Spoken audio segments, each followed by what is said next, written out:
There we go. Hello! It's been a while since we had our last totally not a podcast.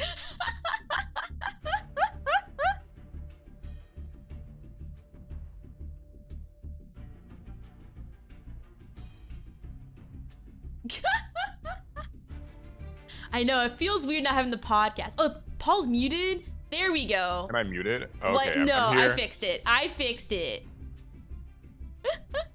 Well, hello, people. Hello. It is But nice yeah, to see you all again. I miss doing the podcast. It's always a good time. It is a good time, and I do think that this is going to be different because a very specific reason. There are so many new Master Duel fields that like I'm going to hear new tunes, and that's the number one reason I'm here. True, there are a lot of new ones. Yeah, and the music slaps. It like, is. all of them slap. Like, there's like the SP Little Knight field, I guess is what that is, or the Yeah. and like the Canine field and all that stuff. Mm-hmm. Dude, I don't know who at Konami is cooking this music, but they're cooking. They're so good. Sometimes like I'll go on Twitter and like I'll see the artists who like make the songs. Like they'll be like, I'm so happy guys, like I got to contribute this song for like Yu-Gi-Oh! Master Duel, you know, these like Japanese accounts. Yeah. And I always want to like, you know, comment and be like, you know, congratulations, like I love this song, like it's really good. And one time I did that for the guy who made like most of their songs in the game, like the early songs. Yasunori Nishiki, and like I was like, yeah, I love the Duelist Cup theme. Like you did such a good job on it. It makes me feel really like into the duels whenever I hear it. And he actually liked my comment, and I was like, oh my god, That's so nice. yeah. I don't know why I felt so special. I was just like, oh my god, like he recognized me. My Oshi saw me. My Oshi saw me is crazy. Oh my god. Yeah, I feel that way whenever like an artist I like likes my tweet or replies. I'm like, oh my god, me? I know. I wonder what would happen if like they followed me or something. Like, oh my gosh, he followed me on Twitter. Dude, when that happens to me, it's always really weird. I'm like, oh, me? I know. And then it makes me be like, oh my god, like I need to make sure I like don't tweet anything like super rude about like Master Duel now or you know something. Oh my god, I used to be that way when different VTubers followed me. I would be like, oh my god, me? They know that I exist? Me? And I'm like, okay, that's fine. But at the time, I was like, oh my god, they know that I exist? Yeah, and then sometimes I just forget. But at the time, it's everything. I see, basically it's just unexpected. Yeah, because the Space Typhoon stuff came out. I'm so excited. Yeah, I've been playing Radiant myself, and I like that deck. It's fun, but that deck's hard. Is it really? It is. I mean, like, it's kind of, like, it's fun, but, like, man, you gotta, like, keep up with so much stuff, and, like, just, I don't know, it's crazy. I wish they gave him a dual field, too. Like, just a field where, like, the field is just a giant tornado or something. Okay, at the very least, the icon is so cute. The freaking cow. The cow, yes, the cow is amazing. That was I love that like they didn't even go to like they literally just cropped it. Like it makes it better. Like I think this is the first time I've been tempted to actually change my icon in Master Duel since Lab came out. I'm so tempted by that stupid cow. Yeah, it's like again, I think that they could have just like, drawn it fresh. Like here's like an image of it. Nope. It's better that they just cropped it. It's even the quality's like a little low, you know? Like it's so good. Hold on, we should go in the shop. Was there a theme for the tournament this month? I'm gonna be so 100% with you. It's been so long that I don't remember what the theme was. No, Secret cool. Santa? Oh. Yeah, so that means that people built decks and then basically had to trade them. Okay. Where is this icon? Here for that. Citadel got an icon? Alright, got a little mate? Wait, which one did? Machina Citadel. I didn't know that. Oh yeah, it's had one for a while though. Really? I would always I would use it whenever I played Rescue Ace because it looks like Turbulence, and so it's like this is the closest it's gonna get. So.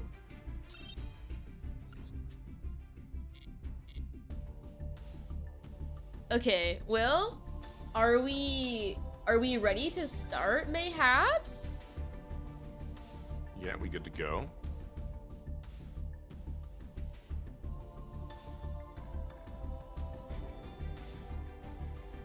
Just gotta wait for everyone else to get ready. Oh my god, I'm so tired. Yeah, I had such a good nap, dude. We were talking about it earlier, how like we both like knocked out. We almost didn't even make it. Yeah, I took a nap. Like I set an alarm for 8:30, so I was like, okay, this should be fine. And thankfully, it was. But you know. Okay, this is Luna's final memory. Okay. But yeah, I don't know, like, lately, I just get so tired of getting from work. Like, I just come home and just die. Yeah, I've been trying to, like, stop. Like, I've been having, like, sort of a bad habit. Oh, a bad habit. Like, look what America's done to me. How dare you sleep? But, like, yeah. I was, like, I've had, like, a bad habit of, like, I'll get stuff done and, like, kind of wake up at a pretty normal time, but I've started, like, falling asleep. Ooh, spectate. Yeah, like I'll start like going to bed at like 5-ish. Like I'll just not like 6. I'll like take a nap and it'll just last a couple hours. And I'm like trying to not do that because then it makes me not go to sleep on time, and then it kind of messes things up. But like, it's so tempting though, you know? Really? Yeah. As soon as I get home from work, like 6, I knock out and then wake up at like 8, and then go stream, and then after stream, go back to sleep. I have low-key been thinking about streaming at night, like at these times when like it's like, well, I don't know, like I guess people watch stuff at night, but like I'm always like, it'd be cool like to just like stream from like 9 to like midnight almost every night or something, like more my Master Duel or something. I don't know if I'll. Listen, it's nice. I like it. I think it's a nice way to end the day. I feel like it makes you more tired. True. Like True. it's easy to go to sleep when you burn all your energy out streaming. What is this card? Small Scuffle? I don't know. I've never seen this. It's got my IP Masquerena and is this Little Knight? No, I don't. Actually, I think that might actually be the light. Like, and then who's the girl in the cat suit? I think she's a armor. I think she's one of the S-Force members.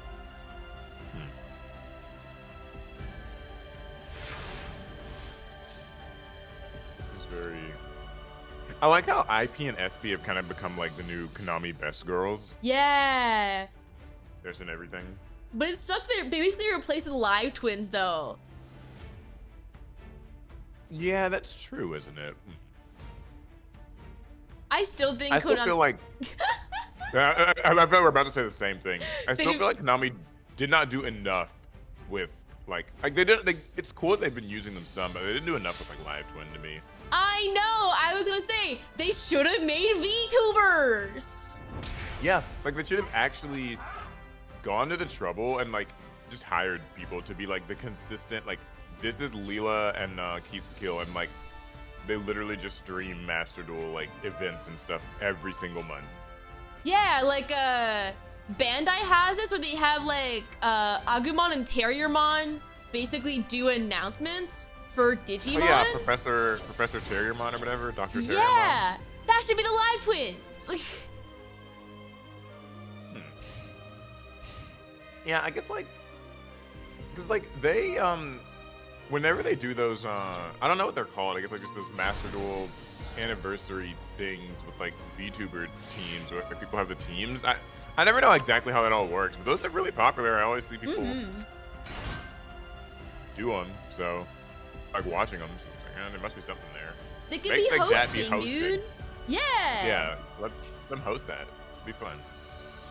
I've said it before. The only way to get me to quit at this point is if Konami ever makes an announcement to do auditions for the live twins. If I suddenly disappear, you know where I went. Yes, but you would do a good job though, because like they need like people who are just like fun and like are into it, but also they need to like know what VTubing is still. Like I almost fear with Konami they might not. Like they might kind of be like, yeah, we like, imagine it was just like boring like Konami employees. Like they were That'd just be reading so a script. rough. They would just hire a voice actor to be honest, just like read the script themselves and then just have a voice actor just voice it. Yeah, exactly, yeah. What is Borreload Riot Dragon doing here? What the heck? I don't know. I have never seen, like, some of these cards I feel like, I've never seen this. Like, Borreload has a ritual monster? Apparently. And, like, incantations? What is going on? Like, Heavy interlock? I know they're playing, like, other rituals. So I know they have the Blue Eyes ritual.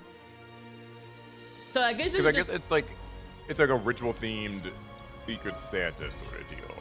I don't think everyone's playing ritual. I think Little Nut is just playing ritual slop. Okay. And then like, this is like a Infernoble Therion Paleozoic. Gosh. This is modified NR, but not fully NR. I see. Oh, okay, okay. Modified NR. Man, it's been a while since I've played that. Like, I think the last time I tried that was like the very first or second NR festival that Master Duel did. I played those, but since then I don't think I've played any. Yeah, I think I only play NR also during events. And I think last time I played NR, I was also playing Labyrinth because Labyrinth and NR goes kind of hard. So, what all do they have in that? Like, is that what is that? Archfiend's Ghastly Glitch? Is that like a rare or? I think so. You play the furniture and some of the like random traps you don't normally play, and then the toddler. I think the toddler can cycle stuff back. I haven't played it in so long that I don't remember it fully. I just remember the toddler being the best card of the deck. Okay, Ghastly Glitch is SR, someone says. So you basically do like Fiend Slop. Okay. Fiend Slop, basically. I tried to build Megalith recently, and like, I hated it. But not for NR, but just like in general, I tried to build Megalith because I'd never played it before. I don't really know anything about it. And like, I remember they got their new support like last month or something, or month before last, and I was like, yeah, I'll build this. Like, it's a new ritual deck. Like, let's see what it's all about. And I did not enjoy it, so.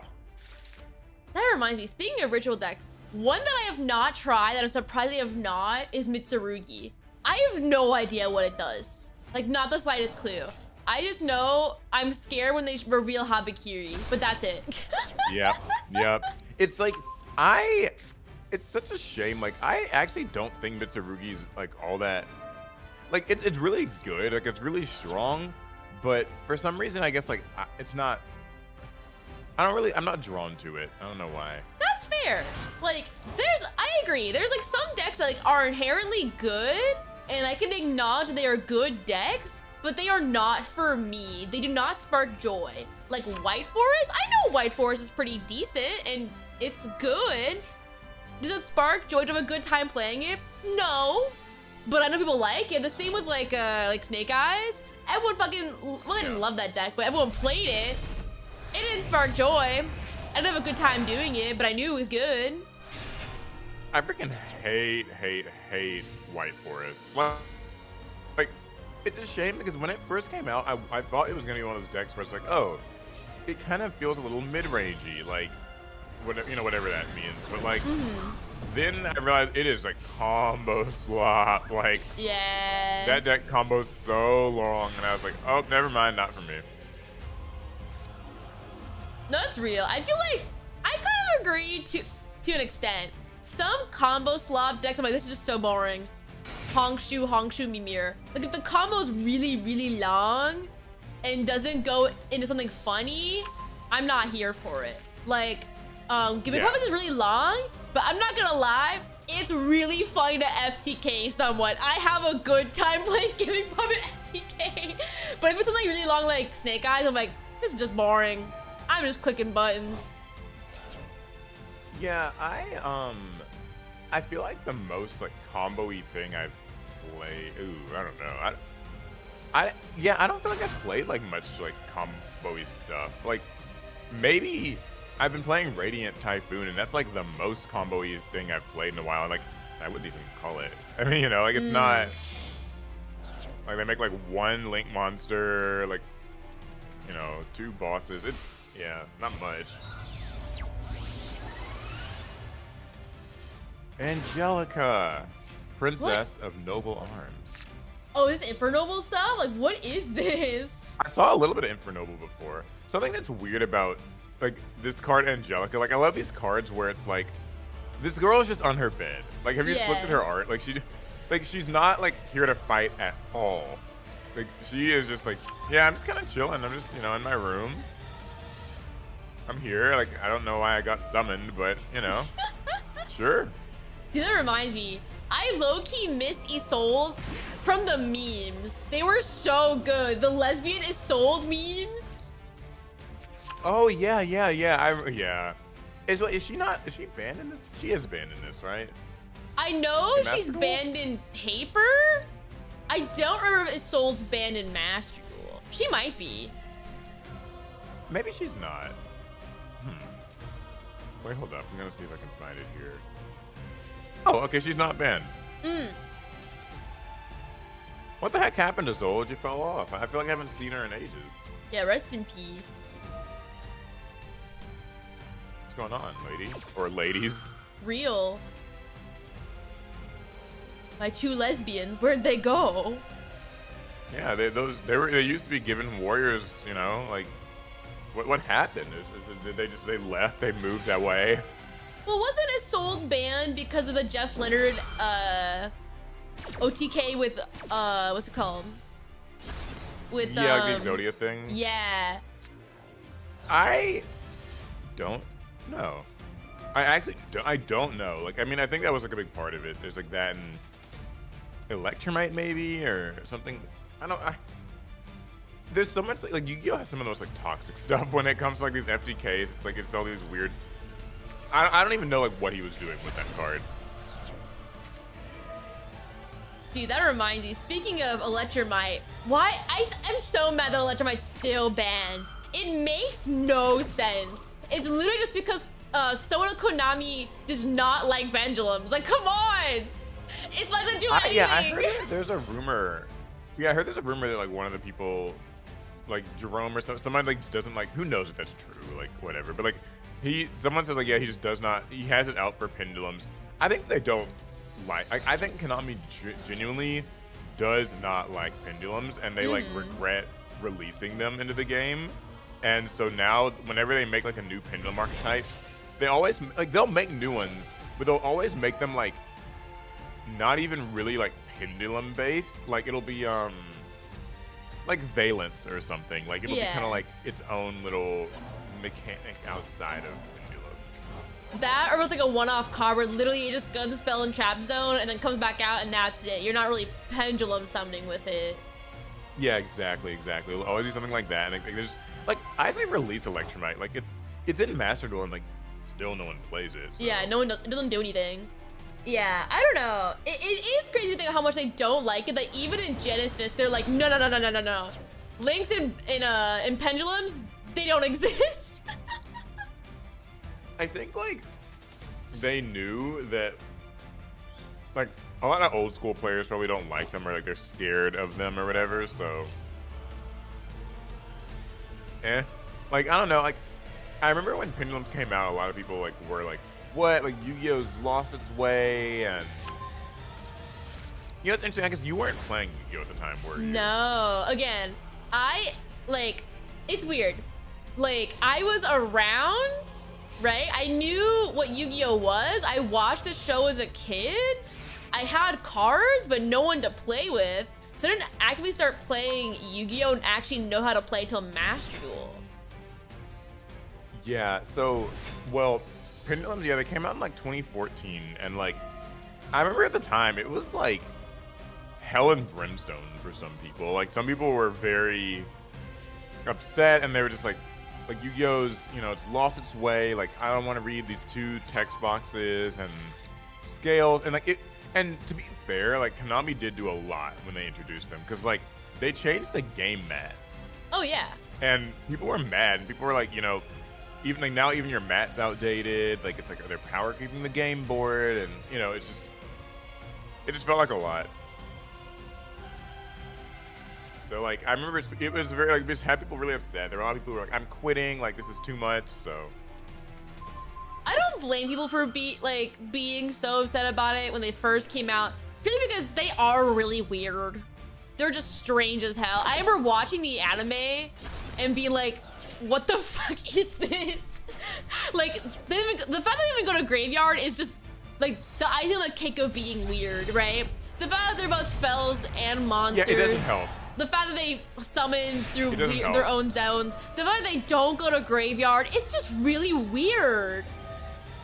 Yeah, and they have all these rules too, where it's like, when it's in your hand, if it gets discarded, it'll go to the grave, but if it's in the field, it won't. And then also that like, when it's a monster, when it's a spell or trap, if it has an effect that activates when it gets destroyed in its monster text, it still works, even though it's like a spell. It's like all this little stuff you have to remember, and like dimensional fissure makes it weird. There's so many things, and like, I think people were just like, yeah, I don't want to learn this shit. Like, whatever, who cares? And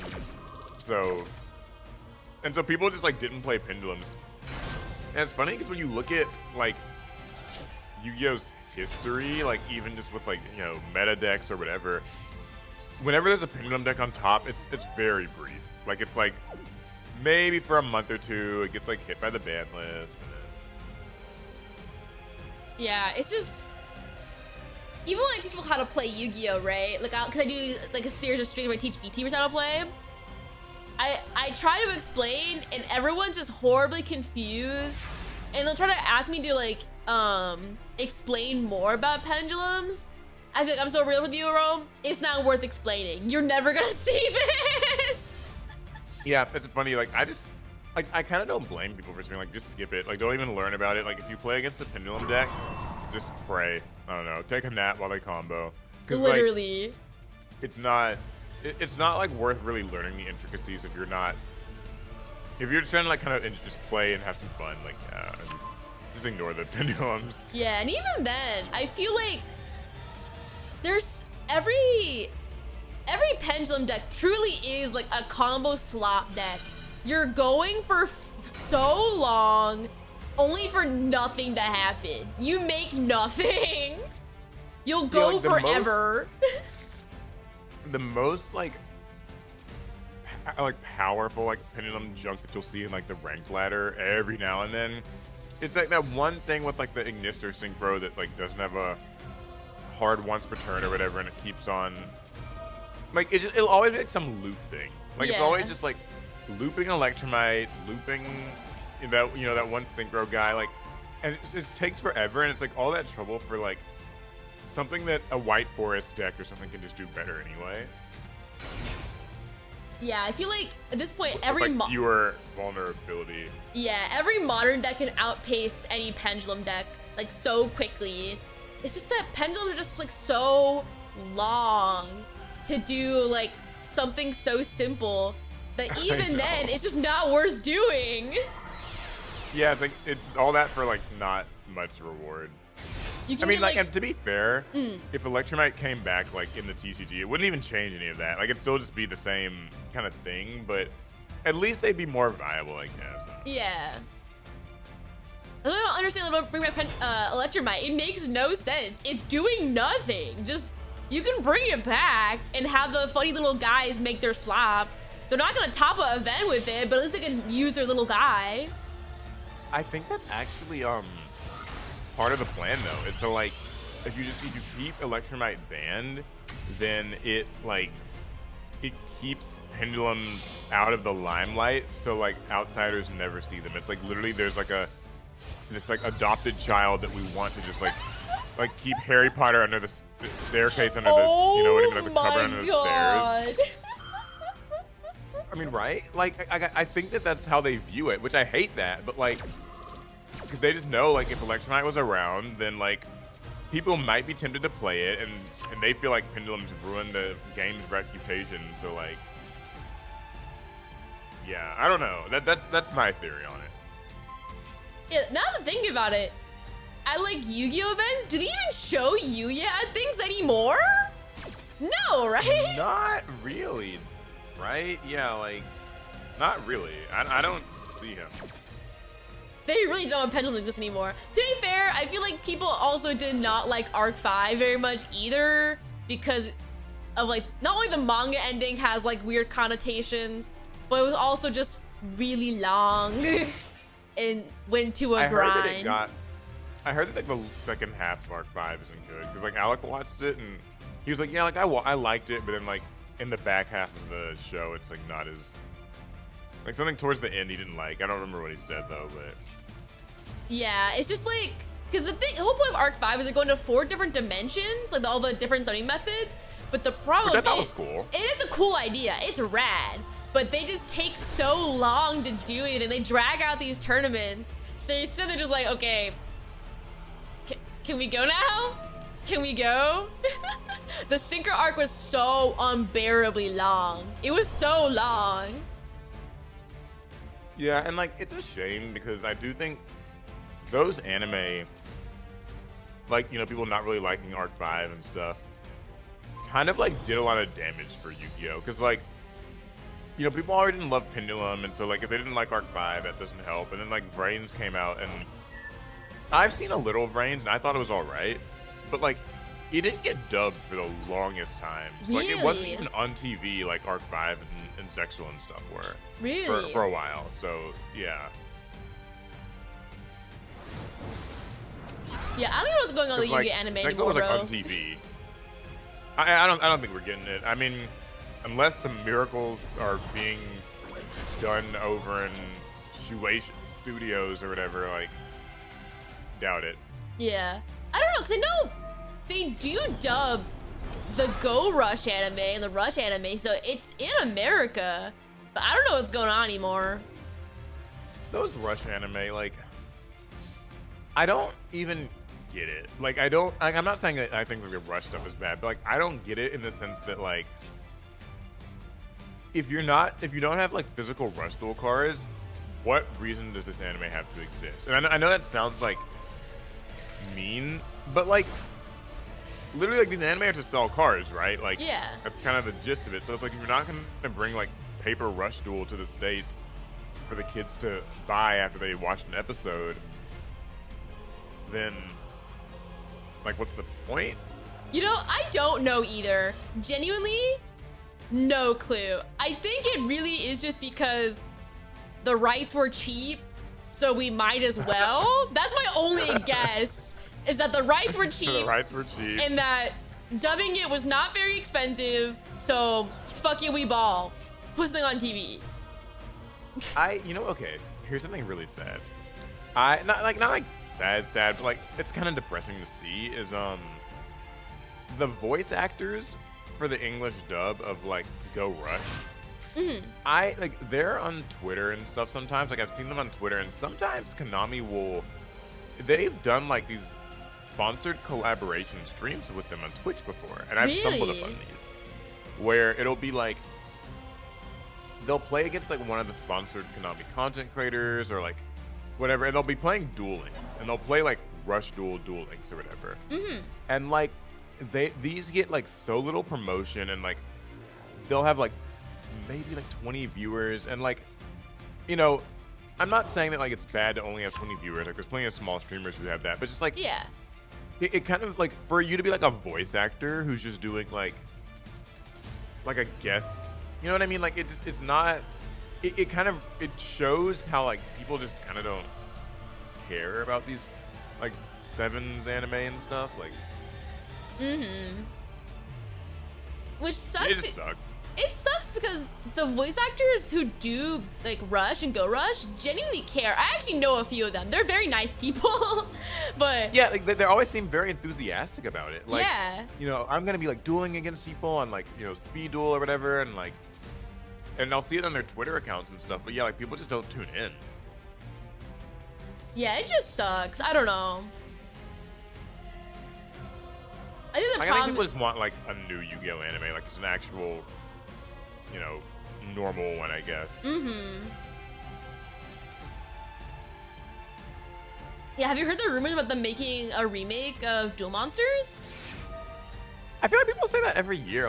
Like I'll believe it when I see it. I want it, but like, because like every anime now, like, you know, major anime has been doing remakes. Like it would slap. I think it would work. Like, but at the same time, I feel like if they were gonna do it, they would have done it already, because we already got the new Blue Eyes and Dark Magician support. Like, I guess they can make more, but Yeah. I feel like they're gonna do it. They would wait to hold these like new ones until that comes out, you know? Yeah, like, because it's interesting. I'm at the point now where, like, okay, if there's gonna be any new Yu-Gi-Oh anime property, it's sad, but it probably should be like a reboot. Like, it's because like we know how anime companies are. Like, it's a way safer investment. The last few Yu-Gi-Oh anime like haven't been the most popular things, and like this would just guarantee that you get like a pop culture moment, you know? So, I think that's what they should do. Nostalgia sells. It's just sad. For better or worse, nostalgia sells. True, and plus, like, the people that, as much as this hurts to say, like, how much this physically hurts me, the people that grew up watching Duel Monsters have children. So them and their children can watch the show together. As much as that hurts me to say, it's true. But you're right. Like, that's how it is. Like, people, I mean, it's funny because I don't even think that it's about the card, like, getting people to necessarily buy into the TCG. It would just be like a good, like, kind of culture moment anime thing. Like, I think people would like it. Yeah, I think someone in chat mentioned, oh my god, Yugi Link summoning? I don't think they'd even make them Link summon. I think they would just make... Yeah, they wouldn't. I think they would just make new decks, but make them really strong as just fusion monsters. And that's it. Yeah, for the most part. Yep. Just keep it kind of like main deck bosses and like fusion monsters and just stuff that people kind of recognize. You can still modernize it a little, but like, you know, they don't have to, it doesn't have to be crazy. I just think like, I look at how like they're freaking remaking One Piece. Like, and it's not even over yet. So, you know, why not, right? Like, it's like One Piece, they're remake. You know, Dragon Ball's always getting some remake or something, or Super, and all, you know, all that stuff. Like, I feel like they did Rurouni Kenshin. They like Bleach is the back. But yeah, it's crazy how big One Piece has been. Like, One Piece is everywhere now. Like, I don't know what's happened in the past 5 years that's made One Piece like blow up. Like, One Piece has always been popular. I'm not denying that it ever was, but like, especially it's now.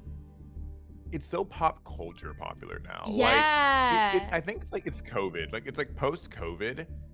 I don't know if it was just because like a lot more people during COVID kind of got into anime and like they were kind of just stuck in the house and started watching stuff. But it's like far and away the most popular kind of anime now, and I guess it has like that reputation. It's like 1,000 episodes long, and like, you know, if you like, it's like almost like this weird like rite of passage I've noticed, where people are like, you know, you're not like a true anime fan until you've like caught up on One Piece, or, you know, stuff like that. Like, yeah, like, I feel like, at least in America, I know Travis like, oh my god, One Piece has always been big. I'm like, I know that. I'm talking about in America, in the West specifically, it's been massive, like far more than it's ever been before. Like, dude, yeah. in LA, they have like a One Piece cafe, a permanent One Piece cafe. You can go there anytime and just eat there. Yeah, and also like, they've been doing so many One Piece collabs with like the NBA and stuff. Like they'll do like these NBA and like MLB One Piece collabs. Like, there'll be like trading cards, there'll be figures. I saw like this like Lakers Luffy figure. Like, it was like a real officially licensed thing, and I was like, what the? Like, he's wearing a Lakers jersey. What? Yeah. Like, wait, like what other anime is like this like normalized or whatever, you know? Yeah. Like, I don't know what One Piece did in the past 5 years that's made One Piece just go sicko but it's crazy how big One Piece has gotten. They're doing a Red Bull collab in the TCG. It's What? like it's a whole thing. It's like a circuit. What? Yeah, so like it's I don't know all the details, but like they're doing this thing. It's called like like Double Dawn, like Red Bull things, where basically like you're playing the TCG at these like think like a special regional circuit where it's got like a new rule set, and the rule well, it's not a new rule set. It's just like you get double the resources each turn or something like that. Because like I guess you're on Red Bull, that's the theme or whatever. And Red Bull sponsors it, and if you qualify, they're gonna do like its own separate like nationals. It's gonna be like very well funded and like a huge event and all that. Oh my god. Well, I think One Piece, the TCGs popped off, especially because the scalping market went crazy. So now it's more lucrative for One Piece. Like I feel like One Piece already had like a big player base because One Piece is a big fan base in general. Bandai makes good card games right now. They're very popular in general. So One Piece seems to succeeded regardless, but the scalper market made it go even crazier. And also like One Piece Netflix was good. Like I watched the Netflix One Piece and I was like, I went into it with no expectations, right? Yeah. Like I didn't, you know, I don't even watch the One Piece anime. I have a lot of friends who do. I've never watched it, you know, sue me or whatever. But like, I watched Netflix One Piece and I was like, this is pretty decent. Like, it's pretty good. So I feel like that also helped a lot of people because if you feel intimidated by like 1,000 episodes of anime, you can just watch like 8 episodes on Netflix and feel like now you're like a One Piece fan. So. I don't know. I'm too scared to watch the live action of any Netflix adaptation. Bebop literally scarred me. As a major Cowboy Bebop fan, that one physically hurt me. Like, Death Note was already bad enough. Bebop, I was like, no, I can't anymore. Like, I know they did Yu Yu Hakusho at some point. I was too scared to watch Yu Yu Hakusho, bro. I could not. I watched one episode of the Yu Yu Hakusho one. You're talking about like the one on Netflix from like a few years ago, right? Yeah. Yeah, I watched an episode of that and like I didn't really know what to think because like I'm not like a huge Yu Yu Hakusho fan. So like I didn't watch more of it, so I guess I should tell you all you need to know. But like, I mean, it was okay. Like it was kind of weird.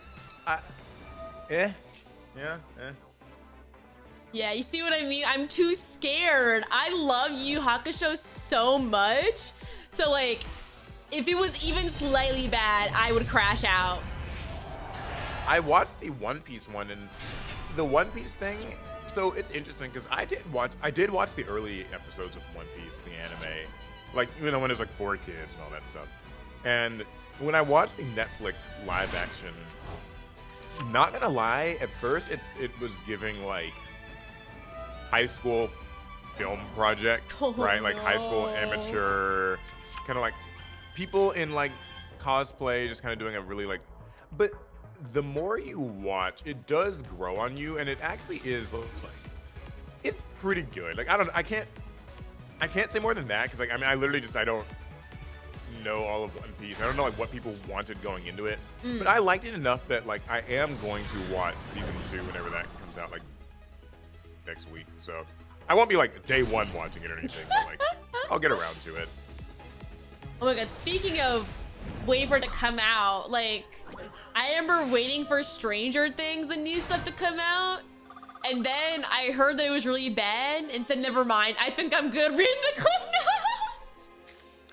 Stranger Things, I don't know anything about Stranger Things, but I always see when people are like the seasons take forever to come out, like the actors are all like 5 years older and they've gone through puberty or something, and like it's really weird to watch now.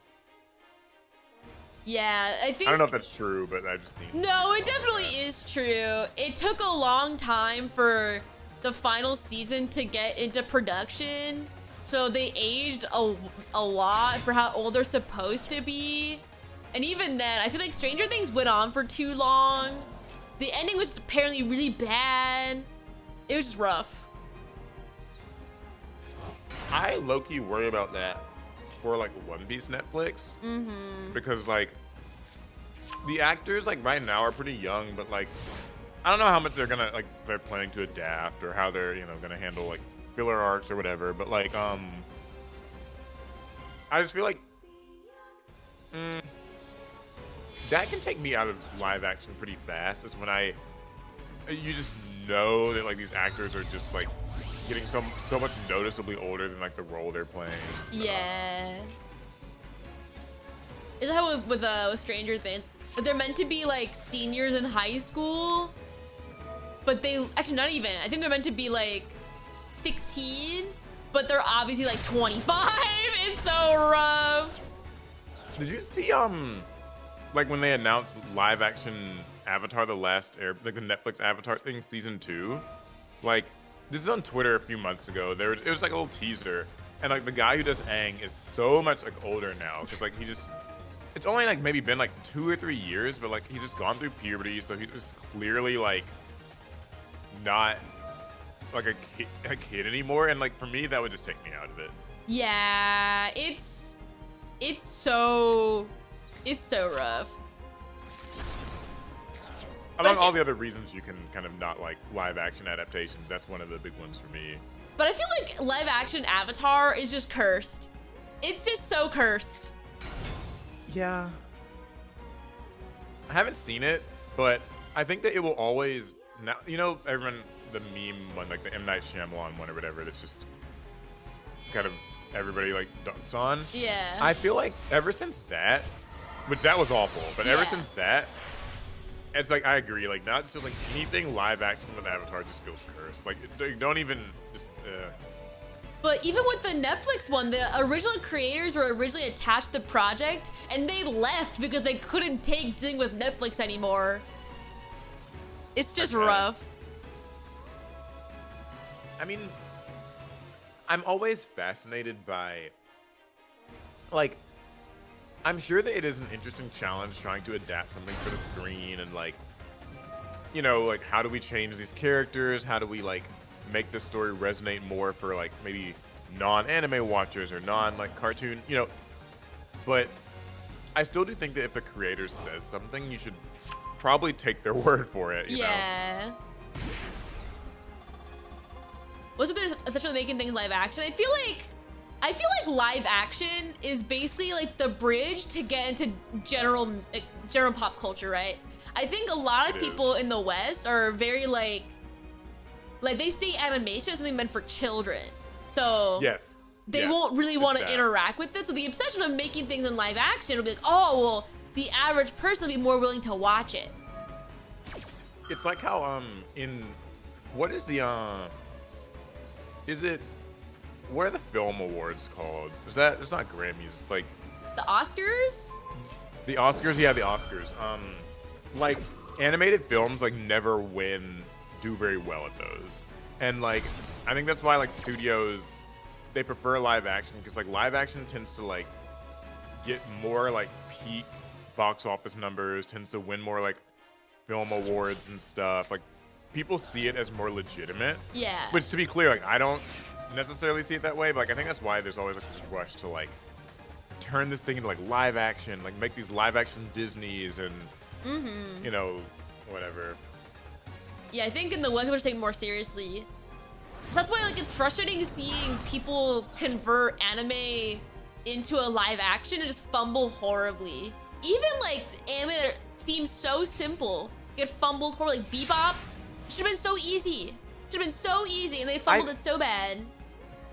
I think I will say this, and this doesn't apply to all anime, but I think it applies to a lot of them, is like most anime, I actually don't think it's like cut out for live action. Like there's something about the way that like just anime characters tend to be designed and like the very like campy nature of anime. Like certain just like moments and interactions like translate really well on like in an animated screen, but like in live action you just kind of can't.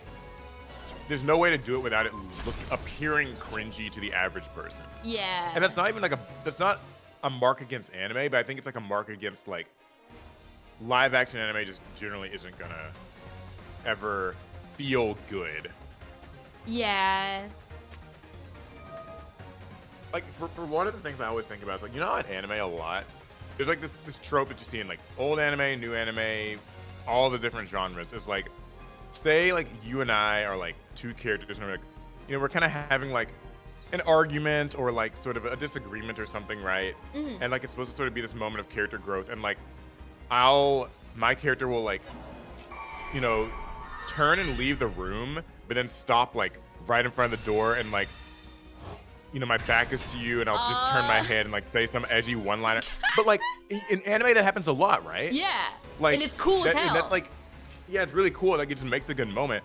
But like that's something that just it doesn't translate to live action, because it seems like no one actually like does that during an argument or like a debate. It's just like, but it's so like, but it can like, same with like aura farming, honestly. Yeah. Like sometimes like there's these moments in anime where literally the character just sort of like, he's like walking or like just standing, but like the way that they're framed looks cool or something, and like you can't do that as much with like live action.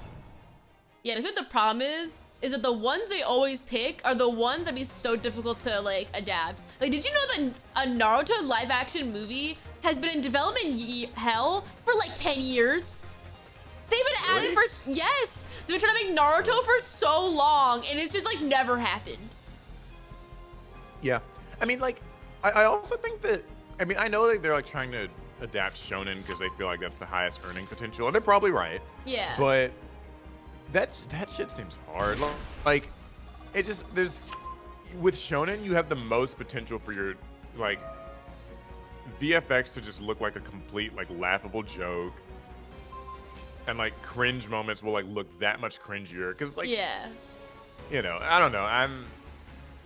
It's just so strange because, like, shonen anime is the one that you have to suspend your disbelief the most for, which is really hard to do in live action, right? Like, I'm sorry, Naruto sometimes when he goes into like beast mode runs around like a little dog and he has whiskers. Like, you cannot take a normal person seriously doing that.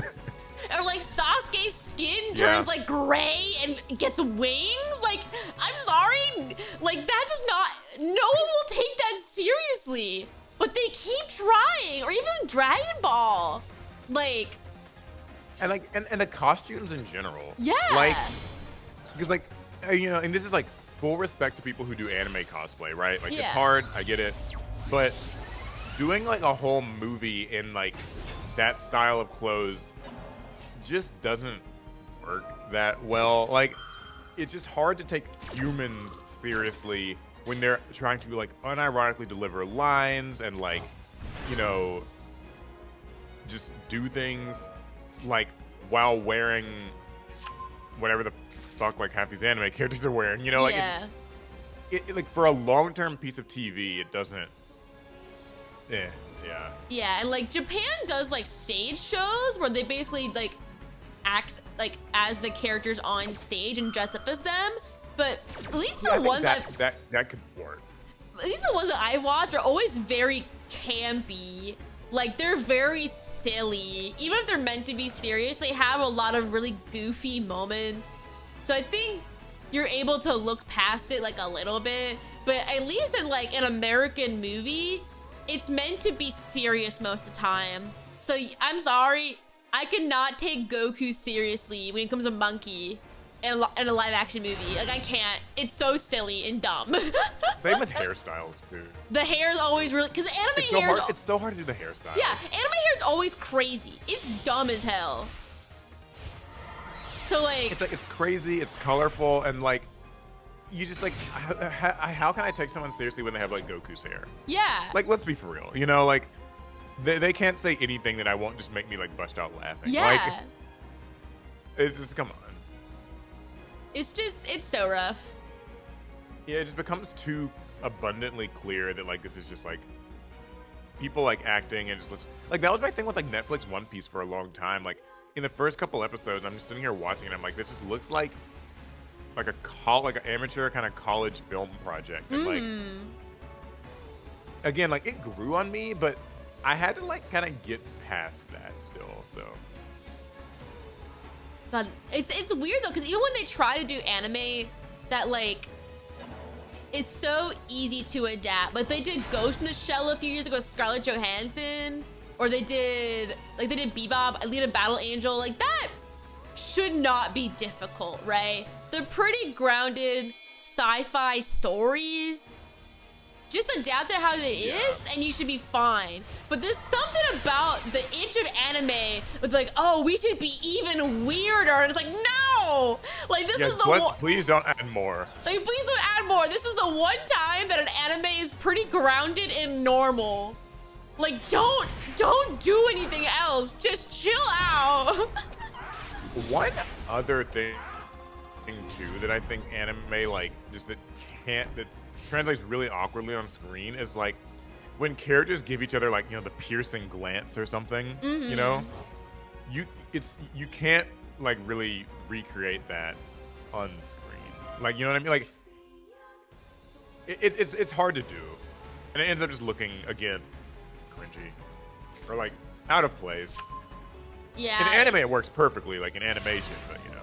Yeah, because like, with anime, you're able to or like even like animation in general, you're able to suspend your disbelief, so you can do a lot of cringy, weird things, but it's not real. So you're not really thinking about it, and you're having a good time. Yeah, like glowing eyes, things like that. Yeah. That said, though, whoa, okay. Oh my god, Little Nut gave up. That's crazy. So I guess the winner of losers bracket is Ryu.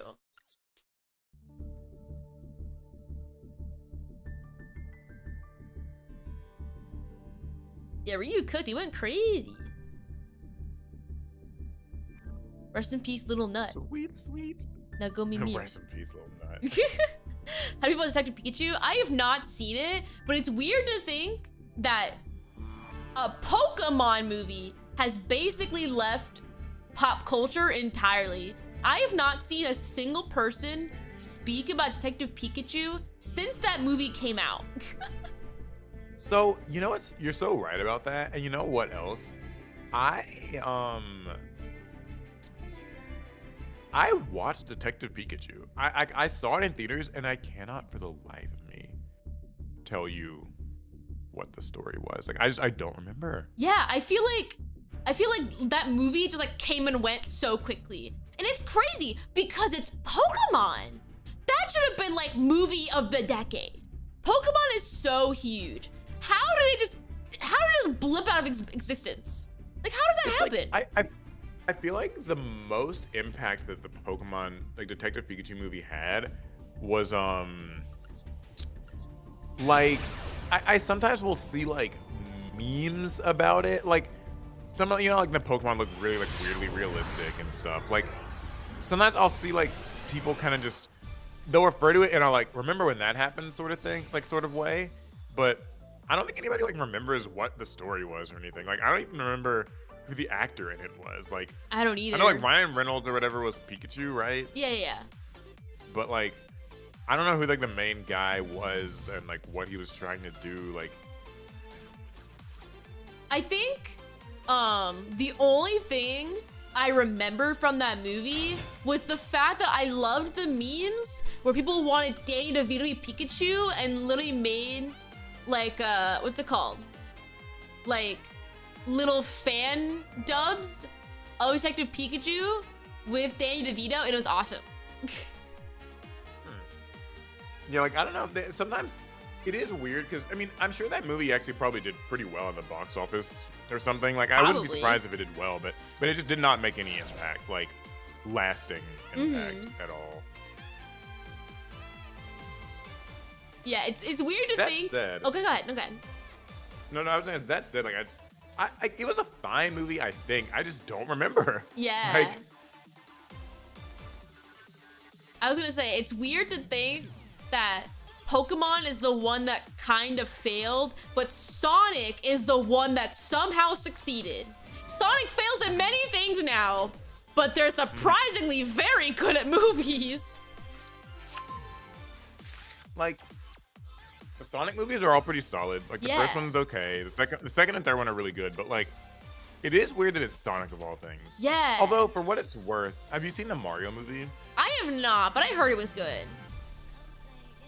It's good. It's just like the only problem with it is like it is just like video game reference fest, Uh, which isn't bad. Like, if you're like a fan of the Mario games, like it literally feels like you're just watching somebody do like a let's play of like Mario games, and it looks really good and like it's very exciting, but like it flies by. It's like 90 minutes, you know, just very colorful, very bright, but like it doesn't necessarily like make you feel anything. Whereas I think the Sonic movies try to have like more of an actual story and like character development and stuff like that. well, to be fair, I feel like with Mario, there's not a lot of substance to those games.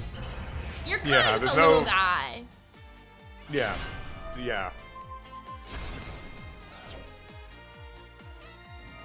It was a Minecraft movie with a jank plot. I never actually seen the Minecraft movie. I heard it was a good time. I heard like people. What's the chicken jockey thing? Do you know what that is? Like, I have heard no people doing idea. that.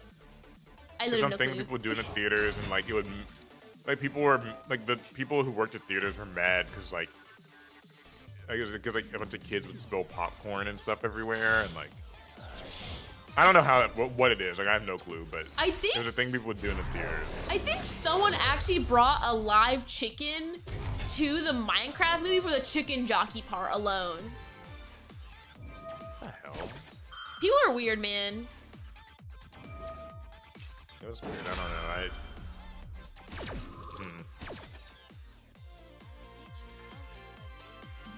I wish they would do a Digimon movie. I feel like a Digimon live action movie would also work really well. Yeah, I think that it would take some real care, but I don't. But surprisingly, I don't think that Digimon would suffer from as much of the like, because like the kids in Digimon tend to look fairly normal and stuff. Yeah. Like, so you wouldn't have to worry as much about like. I mean, some of them have like colored hair and stuff, but you know, like, I don't think you'd have to worry as much as you would with like a Naruto or like a Dragon Ball type of thing, where like the characters themselves are like wild and exaggerated. It just be like it's like the creatures you have to do well. Yeah. And even then. And technically, like that's better. Like I'd say. Yeah, like I feel like Digimon has been a more grounded story than Pokemon. Because Pokemon is like, I'm gonna be the Pokemon master, and their whole world surrounds around, like, the whole normal world surrounds around Pokemon. Do you think logistically, like, how does that work?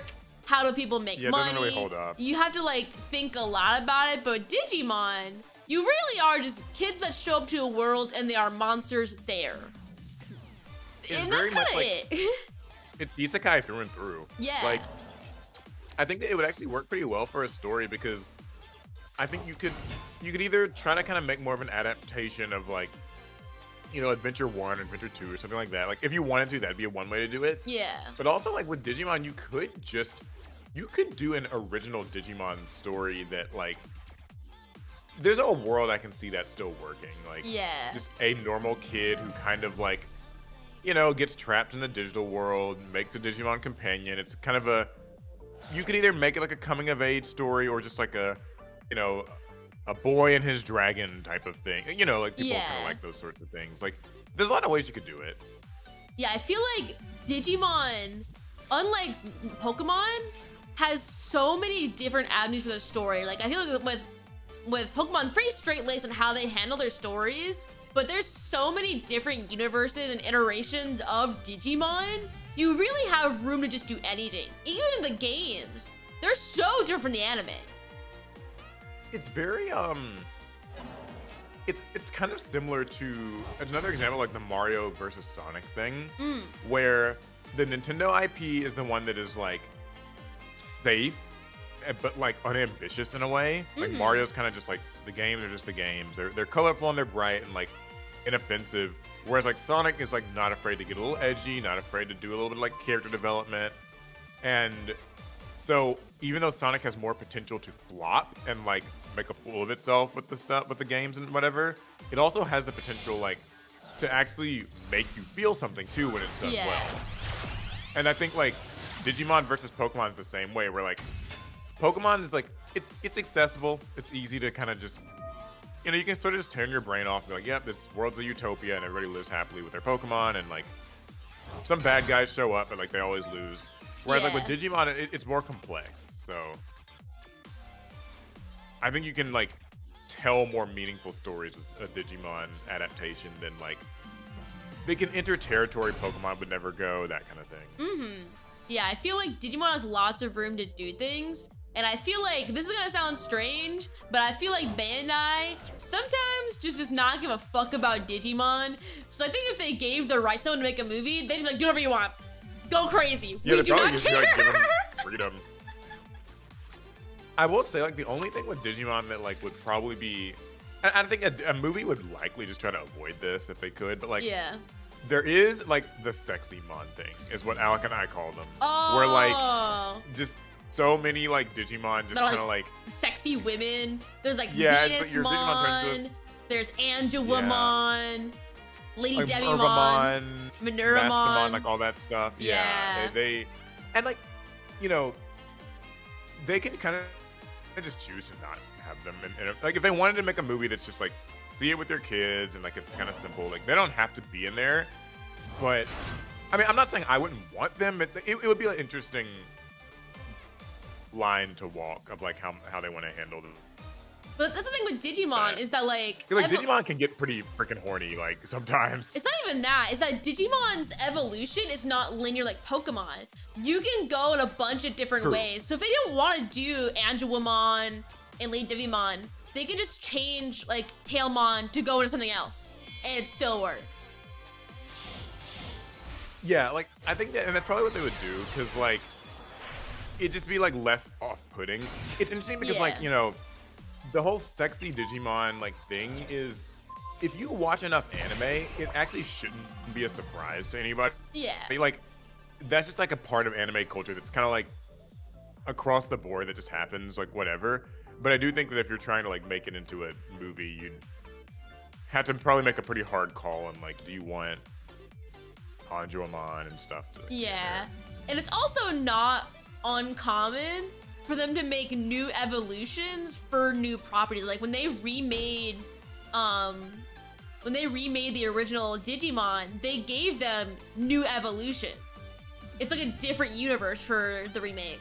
Yes. So I'm sure if they did a movie, they could just make a new evolution if they didn't want to have them there. Yeah, and you know, what was I gonna say about that too? I feel like Digimon, like, what I like is that, like, the characters are allowed to change in Digimon. Like, it feels like in Pokemon, they're just not allowed to. Yeah. Like, I saw someone in chat was, like, talking about Pokemon as eco-terrorists. Yeah, but, like, Pokemon's eco-terrorists, it's not really explored as, like, an actual look at terrorism. It's like a guy who wants a bunch of water and a guy who wants a bunch of land. You know what I mean? Like, it's so cartoony, like, it's not really... They're comically over-exaggerated in what they want. And it's not to say that Pokemon can't have good stories, because they do, but sometimes they can be pretty surface level. Like, they don't really explore more than they should. Yeah. Now, that being said, I would love, like, you know, I feel like Pokemon's one of those things where the games, people want more out of the games. Like, they want the games to explore more of that territory, like letting you be, like, what, there was a game where you could join Team Magma or Team Aqua, and, like, now you're kind of experiencing the world through that lens instead of, like, so instead of just being, like, always, like, a 10-year-old kid going on a journey, like, what if you were on the enemy team, or what if you were just, like, I'm a breeder, or I'm a, like, a whatever, like, but, yeah, I don't know. I don't even know what point I was trying to make with I don't know. I miss those games. They used to yeah. do that too. They had like the Pokemon Ranger games. Where are those? Like, come on. Oh, I do remember that. Yeah, Pokemon Ranger was cool. Yeah. Pokemon Mystery Dungeon was pretty cool. Although that was kind of like a different thing, but I like those games. Yeah. They should really make more games that are more about like different jobs you can have in the Pokemon world, right? Like Ranger, a 100%. breeder game. You can have a game where you're a part of the evil team. Well, I guess they're like, well, not I the always evil thought team, that they should but do one where you get to, yeah, like the villain team or whatever. Like, I also think they should do one where, like, you do research with the professors. Yeah. Like, 'cause like every region has like a professor, and so it's like low key. I didn't notice this when I was a kid, 'cause like who the fuck cares? But like as an adult, like each of the Pokemon professors. Sorry, I'm like dying. You're good. You're good. Each of the Pokemon professors, it's like they actually research like a different thing. Yeah. So like Professor Elm or whatever in Gold and Silver was researching Pokemon evolution, but then like Professor Birch in Ruby and Sapphire is like he researches like Pokemon habitats or something. And so I think it'd be kind of interesting if like there's a game where your goal is more to like research the Pokemon and like so like you're kind of getting sent out on missions and stuff to do that. Like there could be something like that. Like I don't know. It wouldn't be like a mainline game, but it's like the same as Pokemon Ranger. Like let people do stuff like that. Like technically, is that what Pokemon Snap is? Pokemon Snap is kind of that. You're essentially going around a region and take pictures for research for the professor. So, but I get what you mean. Yeah. It's more in depth than just taking pictures. I understand where you're getting at. Yeah, because like I think it would be neat to you have to almost like interact with the Pokemon and like learn more about the climates they like. They're like sort of just I don't know, like I was gonna say like mating habits, maybe that'd be weird, but like you know what I mean, like just things about them, and like it could be like mission based, and I don't know, like there's something there. I haven't much about it, but like it could be interesting. That's fair. What was I gonna say? Mitch has a point. Mitch is saying like, how do you turn it into an interesting game though? Like, what would the gameplay loop be? Yeah, Well, don't know. To be clear, not sure what that would be, but I was gonna say that Legends Arceus also did something kind of similar. But I think if you just mix together like Pokemon Snap and Legends Arceus into like a researcher game, I think it'd be fire. Right, yeah. Like, because that's the thing with Pokemon is it will always give you these. It sets up this setting, but doesn't explore it much because you're just always a 10-year-old kid. Yeah, I feel like the last game that really did that was like Pokemon Coliseum and XD Gale of Darkness. Oh, I like those. Yeah, Those are good games. I haven't played it since like 2008, mind you. But like I remember the story going sicko mode, and the character had lore. The guy had lore and plot. He was a part of the evil team at some point, I think. It was wild. Yeah, I remember Coliseum. I loved that game as a kid. Mm-hmm. Like, when I look at it in hindsight, like, it had its kind of holes in terms of like plot and like it was kind of grindy or whatever. But like, I do think that like people welcome that change in scenery and that change in tone and like, like what was the region called? The Ora region? I think so.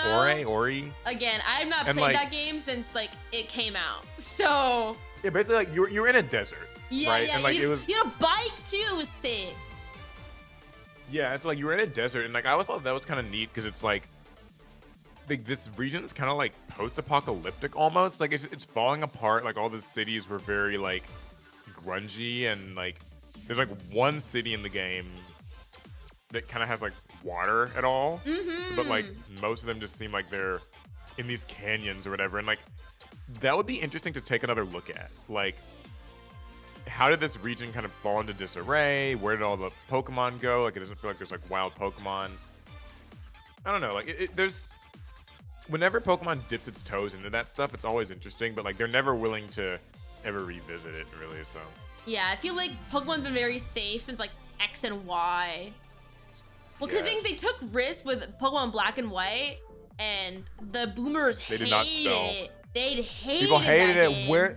Where's my Machoke and Doduo and like Pikachu and I know. Zubats and It's stuff? Like, so annoying. And those are the best games. Pokemon Black and White and Black and White 2 are fire. Bars. It makes me so sad that they flopped because these stupid boomers were like, where's my Pikachu? Like, shut up. This game is gas. yeah, Black and White are so good and like so artistically cool. Like, Yeah. for them to be like still on the DS but doing like the animated sprites and stuff, like, and the kind of like almost live 3D feeling, whatever, like pixel 3D thing, like they did a lot of really good stuff, Mm-hmm. and they didn't sell well. And ever since then, Pokemon has been like terrified of like taking risks. They will not like leave Kanto now. I Like know. the moment after those, the moment after X and or not X and Y, but the moment X and Y came out, Mm-hmm. they were like, okay, here's these new starters in X and Y, but after the first gym leader, you get a Bulbasaur, a Squirtle, or a Charizard. It's like it's or whatever. horrible. It's like, oh god. It's so rough. And it's like, don't get me wrong, X and Y were awesome for competitive. Gameplay wise, those games were rad. But as games alone, they sucked. It was so boring. They were just so unambitious. Like it's very just like kind of spinning their wheels, doing the motions. Like Yeah. I also hate that like they basically influenced the way that like Pokemon merchandising and stuff works, because it was at this point that they like really doubled down. Like whenever there's like a collab for headphones or some accessories or merch or apparel, it's just like it is exactly 10 Gen 1 Pokemon, or like 9 Gen 1 Pokemon and one other one which you can probably guess. It's like it's always like 3 starters: Pikachu, Eevee, Gengar, Snorlax, Mewtwo. Like Or it's Slowpoke. always them. Yeah, and like occasionally like you'll get like Slowpoke, they'll throw it in. Lately they've kind of been doing Dragonite and stuff here and there, like more. But the only non-Gen 1 Pokemon that they ever do anything with is Lucario, which like, lo and behold, Gen 6, like X and Y also gave you like a Mega Lucario after the 3rd gym or whatever. Mm-hmm.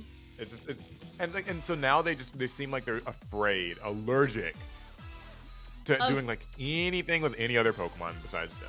I know. It sucks. But like that's also, I realized that's Japanese business. Like the moment that you try to rock the boat and it doesn't work, they overcorrect hard. Yeah, they double down really hard. Yeah. I don't know. That's why I'm like so afraid for Black and White remakes. If we even get those one day, I'm so afraid they'll be bad. I don't even like, I mean, I want them sort of, but like, ugh. Yeah, after what they did with Those games bored me. yeah, after what they did with what's it called? With what's it called? I can't think of it. The Gen 4 remakes. I'm so scared. I'm so Oh, scared. BDSP or whatever. Like, don't get me wrong. Yeah. I have a good time playing BDSP. I think it's all right. But are they good remakes? No, they're pretty bad. Yeah. BDSP. So, I think that BDSP, I'll give it this. It is like a pretty good like 1-to-1 remake, right? Like, Yeah. if you're just playing it to just re-experience exactly that, I think it kind of gets like an unfairly bad rep, because it does that fine, right? Like it's whatever. I didn't encounter any of, like, I know people are like, they're buggy and glitchy. I didn't have any problem with that, so I like, didn't either. I think that's fine.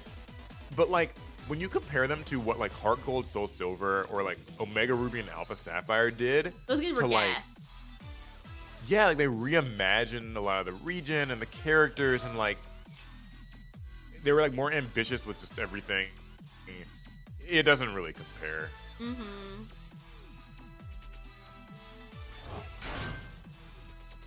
It's so Which rough. like, you know, whatever. Like it's they phoned it in. Like they like hired like this other company, I think, to, you know. Yeah, BDC wasn't even do the made by Game remakes. Freak. It was made by some other studio. Game Freak made Legends Arceus, which Legends Arceus was a good game. I liked that. Yeah, that was cool. But That reminds me, you mentioned competitive Pokemon. Are you like gonna be like a champions girl, or like yay nay? I might stream it, but I've never really kept up with competitive Pokemon that much. The one year I did was X and Y. I did a little competitive in Gen 4 and 5. Like, and I mean only a little bit of competitive. Like, I learned the meta. I would like play a tad bit of Showdown. Like, a couple friends and I sort of tried to, you know, get into it just amongst ourselves. And Yeah. like, I think Champions is gonna be like good for content. Yeah. So I don't know if I'll actually like do that, but I know like it's gonna be popular. So Yeah. It's like, for me, I think why I remember X and Y so well was that around X and Y was the first time I met people that actually played Pokemon and would play with me. Like, I didn't even trade Pokemon with someone until Sun and Moon. That's how long it took me to get someone to trade with me and actually give it back to me. same. Yeah, I didn't have that when I was playing like Gen 3, and like in Gen 4 I had like 1 or 2 friends who played, but like for the most part, yeah, I wasn't like a super social Pokemon like kid. Like that, or at least that wasn't like my life. No, it's real. Like, my brother and I both like Pokemon, but we shared a Game Boy. We can't trade with each other on the same Game Boy. Yeah, I think my sister played a little bit of Pokemon like for a while, but not like seriously or whatever. So yeah, I didn't have people to trade with or battle with or anything.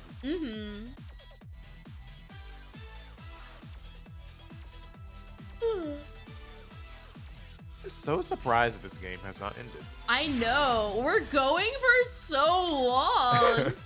Like these games have been going a little bit, but it's like I feel, but it's not like I feel like people are like making plays. It's just like, yeah.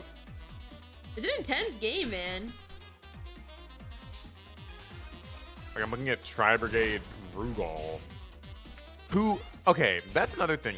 When I watch the Chronicles anime saga things, I did not know that the Tri-Brigades, I didn't know if they were people or like animals or like what they are, but now I guess I know. I always assumed they were people. They're like fur. Yeah. They're like how do you say? Like Kemono Mimi. They're like people that have like ears and stuff. Well, half of them are and half of them aren't. Yeah. Like it's weird. Like because like Farigite, that's her name, right? Yeah. Or Farigite. She and Shurag and like Kit, like they're like just people. Yeah. And they just have like ears or whatever. But like then like Rugal and the horse, I don't remember his name, like they're just like animals, I think. I think so.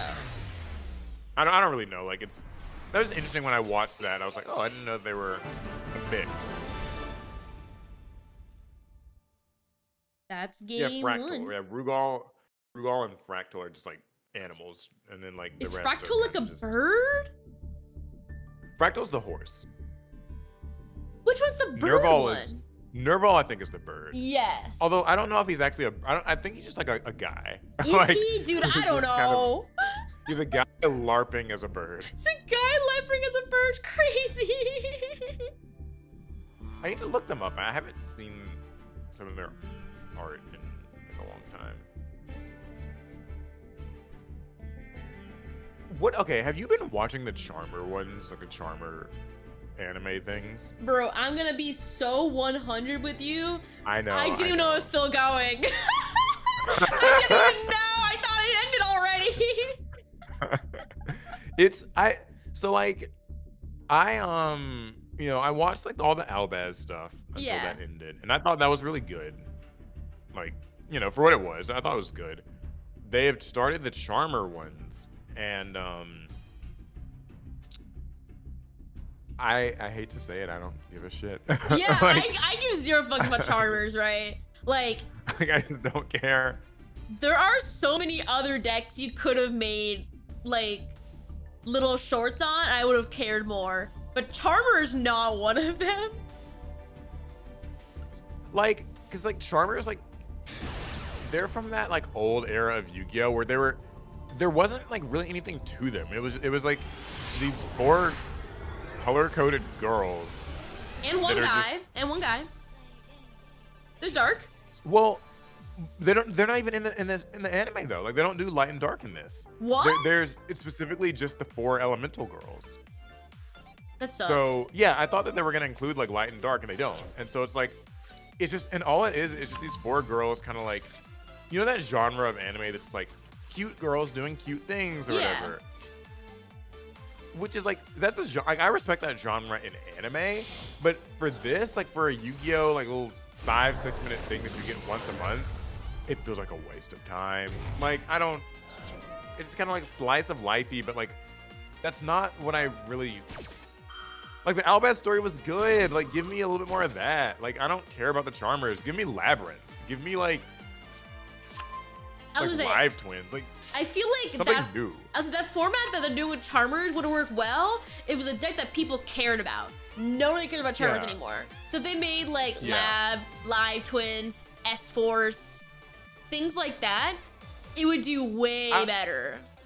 I would kill for some S-Force. I feel like it's gonna be the next thing they do because like they had that little like IP SP animation. So like I feel like maybe that'll be their next. That Bellstar, like the thing with Dia Bellstar and things like that, or Visa Starfrost, is that I wouldn't really want them to do it only because those stories are long, and these shorts are short. We're not gonna get what we want out of it. It's not really worth doing. Like again, if it was like enforcing to see like them chasing out Icy Masquerena for the little thing, that'd be cool. I'm down with that. That'd be a little short, like 5-minute thing. It's really all it needs to be. Or the live twins doing a little heist, 5 minutes. It's really all it needs to be. But if you're doing something like an epic, like Visa Starfrost, Albaz, Sky Strikers, 5 minutes each episode's not enough. And they didn't even finish Albaz. Like it's on a cliffhanger. What? Oh my god! You see what I mean? Yeah, so like they did like, they did like 5 or 6 episodes, and like the episodes are like, 4 or 5 minutes each, and like, and it just ends after like they fight the snake in the desert, and like he transforms, and it's just on a cliffhanger because like we know that more stuff happens in the story, like with like they meet the Sword Soul and all these things happen. It's like it's on a cliffhanger, so like I don't know if they're gonna return to it, and then it also like makes it annoying because like you wait a whole month and you get like 5 minutes, and it's like it's rough. It's so rough. But then it's like with these Charmers, I really hate it because like I just do not care about these. Like it's this old deck no one cares about, and they're just not really doing anything. So. Yeah, the Charmers one is too late. I feel like they're trying to force you to like Charmers, because didn't they make us Charmers structure deck too recently, right? Okay, so listen. They made that structure deck, and I swear to God, it's like a Mandela effect almost. Like I forget that structure deck happened.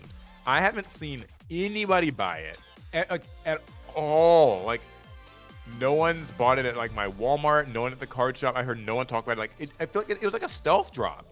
Like it came out in January. It's like no one cares about this. Yeah, they want us to care about Charmers so bad, but simply no one cares. They're making structure decks, they're making animes, but simply they're past their time. They're not there anymore. Like, nobody likes it.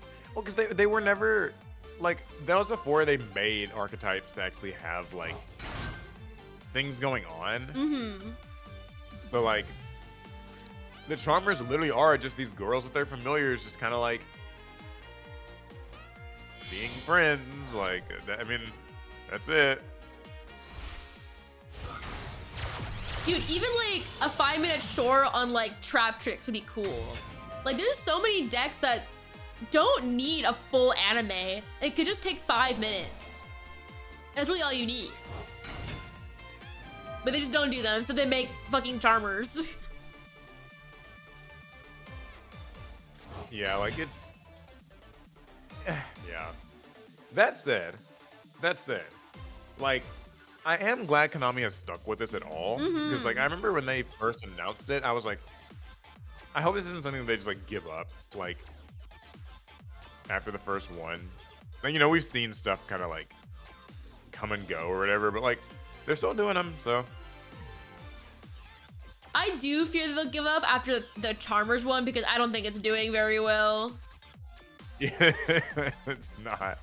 Like I was looking at like the viewership on it, and like I don't know what metrics they use to determine success, but like I mean, it can't be much more than viewership because like Yeah. they put the episodes out on like the OCG YouTube, and they've been putting them out I think on the English YouTubes, and they're probably like also gauging how well the deck sells. Probably. And I think by both metrics, it's like kind of a failure. Yeah, so. it's rough. Like, I think instead of doing a Charmers season, it should have just been like a slice of life season where every single episode, which is like a different deck that's like small. And Charmers could have been one. I think like Charmers could be one episode. those. Be fine. I agree. I think one episode, sure. 4 episodes, no. Yeah. Like, I'm sorry. Like, I don't care to watch these girls just like exist. They don't have personality. There's just nothing to them. Like, I feel bad like saying that, but it's like, man, I don't. I mean, you say how you feel, man. I think like with Konami, I feel like they're trying to develop a new mascot right now for Yu-Gi-Oh! And like, Yeah. it sort of seems like it's supposed to be like IP and SP right now, I guess, but They've gone through a lot. yeah. Like, for a while it was the Live Twins. Now it's IP and SP. For a while it was Ray. For a while it was Ray. I feel like Ash was on and stuff for a bit. Do you know what would be so interesting, like, as a money-making thing? They would never do it, but, like, is just making a Yu-Gi-Oh! Gacha game with, like, these characters. What do you mean, like Genshin style? No, well, maybe. But, like, just those, like, you know, what is that? Alec places. Like Nikke, Azur Lane, like Fate Go. Just like, I don't know, like those types of games where like you just get like PNGs of the characters and like, you know, it's just people like, you know, these little waifu husbando collector type games. Like, I feel like they're like people might actually like that, but like you probably have to make it pretty low budget. Like, not maybe there's something to that, maybe not. I don't know. I just think that like if they're trying to make, because like I can tell they're trying to give Yu-Gi-Oh! New mascots that are like different from the anime. Yeah. Like that are their own thing. But I think that the way you do that, or the way that you like make people feel more close to the characters, is like you have to really like know them and like kind of just like let the fans kind of get pretty personal with the characters. That sounded weird, but like, you know what I mean? Like, just give them more of that. Yeah, I feel like either we need a new anime, so the protagonist becomes like, gives us a new monster we care about, or make little shorts so we know about these characters, or I guess make a gacha game. I don't know. There's like so many ways you can go about it, but I feel like they're just like, they're not sticking to one. They keep picking one up and dumping it, but they can't, they're not like really committing to one. Yeah, and you know, oh wow, Raigeki, what the heck? That's crazy. What got negated? Is Raigeki like a rare? I guess it is. No, Oh, it's a a UR. Oh, are you? I guess maybe you're like allowed like 1 UR or something per deck. I guess. That's a shame. Like Lunalight did all that, you know, all just to get Raigeki. That do be the game. That do be Yu-Gi-Oh. But yeah, I feel like we need a new new mascot. tag forests. True, I don't play Tag Force. We need new tag force. Did you play the tag force games at all? Like, no, I want to. I didn't. I had a friend who did, and the one interesting thing in Tag Force I know is that you got to like talk to the characters, like have like a relationship with them. It's not like dating dating, sim. but just like No. they like you or dislike you. Apparently, and, you could actually like, it was like a dating sim kind of. It's crazy. what? That's what. Oh, I thought it was just like you picked like a tag partner and you kind of like bonded, or like, you know, kind of had like decision trees, but like it was for the sake of like dueling or getting access to like their cards and stuff. I don't know. Miwa said that she dated Zane in Tag Force, so I believe her. It's also a dating sim. You had to actually get max bond for against the story. Oh, you are just dating them. That's crazy. Did you know? Okay, do you know that game Yu-Gi-Oh! Cross Duel? Yes, I played it. The mobile game? Yeah. Yeah. Okay. You know it like closed down. Like really quickly. Yeah. I didn't know this, but I found a Discord server where they're like kind of trying to recompile the game and like have servers and make it playable again. Yeah. Like it's like a work in progress or whatever, but like it's a thing. And turns out like that game kind of has that too. Like you can like bond with the characters and it's like fully voice acted. So like if you like bond with, you know, Seto Kaiba and like these characters, he'll actually kind of become a little like tsundere and like eventually like, you know, admit that like he actually likes having you as his dueling partner, and they'll like you'll get different lines when you start a match and like win a match if you have like a good bond with them. Like it's very cool. Yeah, I know the game like. I remember being so excited because I got to have Chaz as my partner, and he was like a little shitter and was so fun. I love Chaz. Yeah, like it's a shame because like that game, like it kind of sucked. It didn't really do that well, but like they had like the English, like all the voice actors in that game. Like they got the English voice cast. I'm like, you know, that's not an like, easy cheap. feat. So like, yeah, so like the fact that they had them and like they did all those like hidden lines that like the average player might never even encounter. They put a lot of effort in that game. They had a lot of like custom animations when you summon a certain monster. They made a bunch of 3D models for that game. They made 3D models. I don't know if you've seen it, but there's like art of like all the major boss monsters as like people. That came from Tag Force. If you've ever seen like a waifu of Stardust Dragon, like the Red Eyes. There's a Red Eyes waifu one. Girl, and there's there's what's it called? There's Neo, so the buff man. Yeah, it came from Tag Force. They made so much stuff for that game.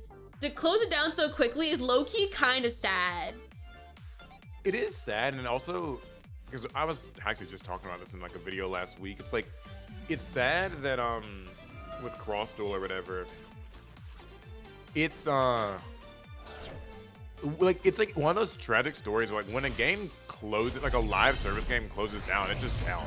Yeah. Like you can't really go back to it unless, you know, you're digging really deep into, you know, these niche communities that try to recover it. But like the average person will never be able to experience that. So it's all just down the drain. It's so rough. I'm at that point now too. I spoke about it already on stream, but I've been working on a video for Yu-Gi-Oh! Online. And oh my god, so much stuff is just lost media. It's so hard finding pictures. I've literally only found one video from the first year of that game because the UI changes for with every major update. So in the first update, I've only seen one video of this game. I have no footage of the menus or anything. There's screenshots and I found them, but in terms of actually going through the menus and clicking through it like a video, never seen it before.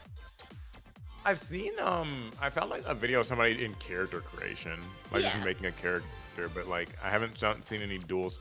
Yeah, some of that old Yu-Gi-Oh stuff, like Yu-Gi-Oh! Online and like there's one other, like kind of the Power of Chaos games, all that stuff. Yeah. Like, it's tough to find footage of it stuff. Like, yeah, and now like Cross Duel kind of joins them as like, and Cross Duel is like a new game. Like it came out in like 2022. Yeah. But it's already gone. So like it's, yeah. It's crazy how much lost media there is for Yu-Gi-Oh! I have always wanted to go back through and like find like just some of these old weird relics of like 2005. Like okay, here's a really cool one that I actually recently got unexpectedly. So they do you know the YouTuber Cyber Knight? Like he's like a pack opener or whatever. No, he opens packs or whatever, and so I had asked him for some cards and he sent them to me in the mail, and he sent me this pack of Tops, like you know the brand like TOPPS Tops, like they do trading card stuff or whatever. It's these lenticular little Yu-Gi-Oh like not sticker, but like just collectible card things. Oh. And it's clearly like some like, you know, 2004 coded, like this would have been in a machine or something like in 2004. Like even I didn't even want to open it because the packaging was like so like it just I could like feel the age, right? Like, and I opened it anyway because like whatever, but and it was cool. It was just like these like Joey and Red Eyes and like Mako and Legendary Fisherman, like kind of Battle City, like just like when you move the little card around, it changes the image, and it's like there's so many things like that where it's just like I don't think anybody necessarily even remembers that these exist. You know what I mean? Yeah, I feel like if a media is very popular, especially in like the early 2000s, there's so much stuff that's just like lost because just the sheer amount of things. Yeah, and like some of it's like, you know, it's like officially licensed, but it would be like from some, you know, just like some like toy company or whatever that would make stuff. And yeah, there's Yu-Gi-Oh! GX has a few of those where like they would come with promos that are like still to this day, like people don't know if they exist. Like there's like I know there's like that one Cyber Dragon that like you could only get from this one Zane figure that was only sold at Sears stores or something. What? Like it's yeah, like if you want to like look it up, like, it's like there's a Cyber Dragon, an Elemental Hero Thunder Giant. There's a Blackluster Soldier that people aren't even sure exists or not. Like what the? It was apparently like listed as part of the toy line, but like no one has seen one. But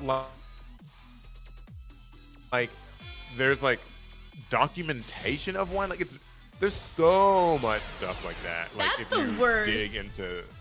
That's literally the worst. When you find documentation that something existed, but you cannot find pictures. It's the most frustrating thing.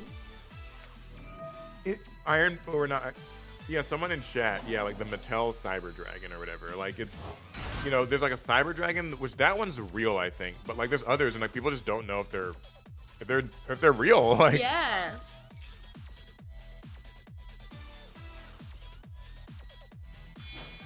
God, I don't know. I feel like ever since I started working on this video, I'm more inclined to go down more of these like weird Yu-Gi-Oh rabbit holes. Because again, in the early 2000s when something was popular, they were just printed anything, bro. They put Yu-Gi-Oh on literally anything.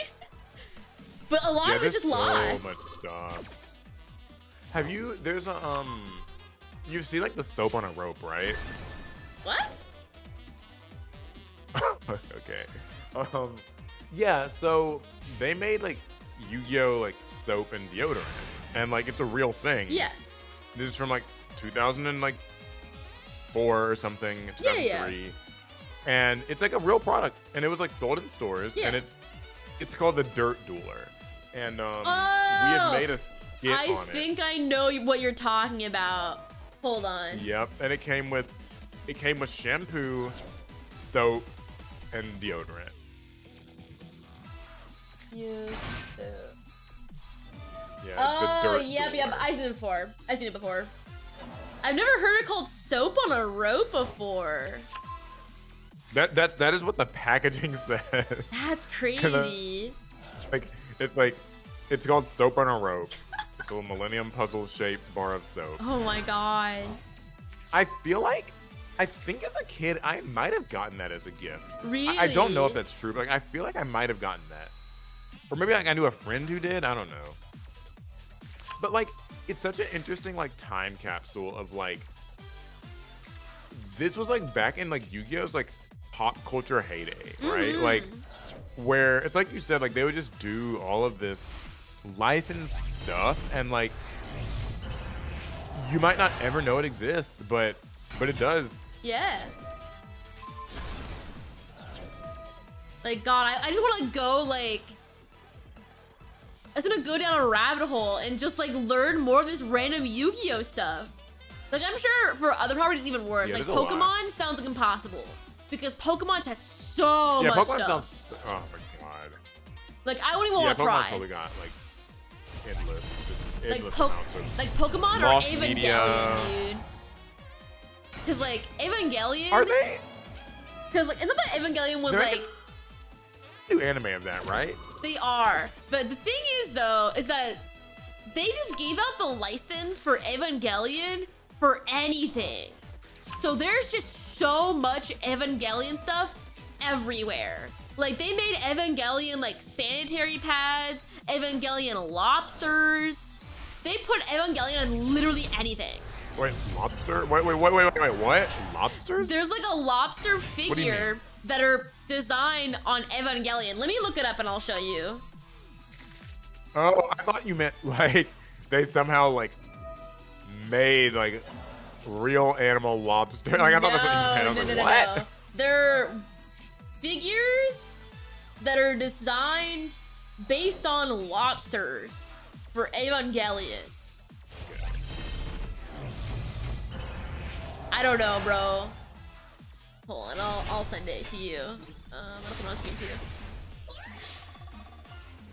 Yeah, the early, I feel like those early days of like, what the heck?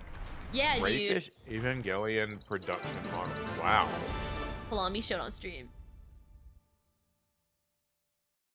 Yeah, That so is so interesting. basically, because I think Gainax was going out of business too. So like they really were just like selling Evangelion for cheap to do literally anything. There's an Evangelion guitar.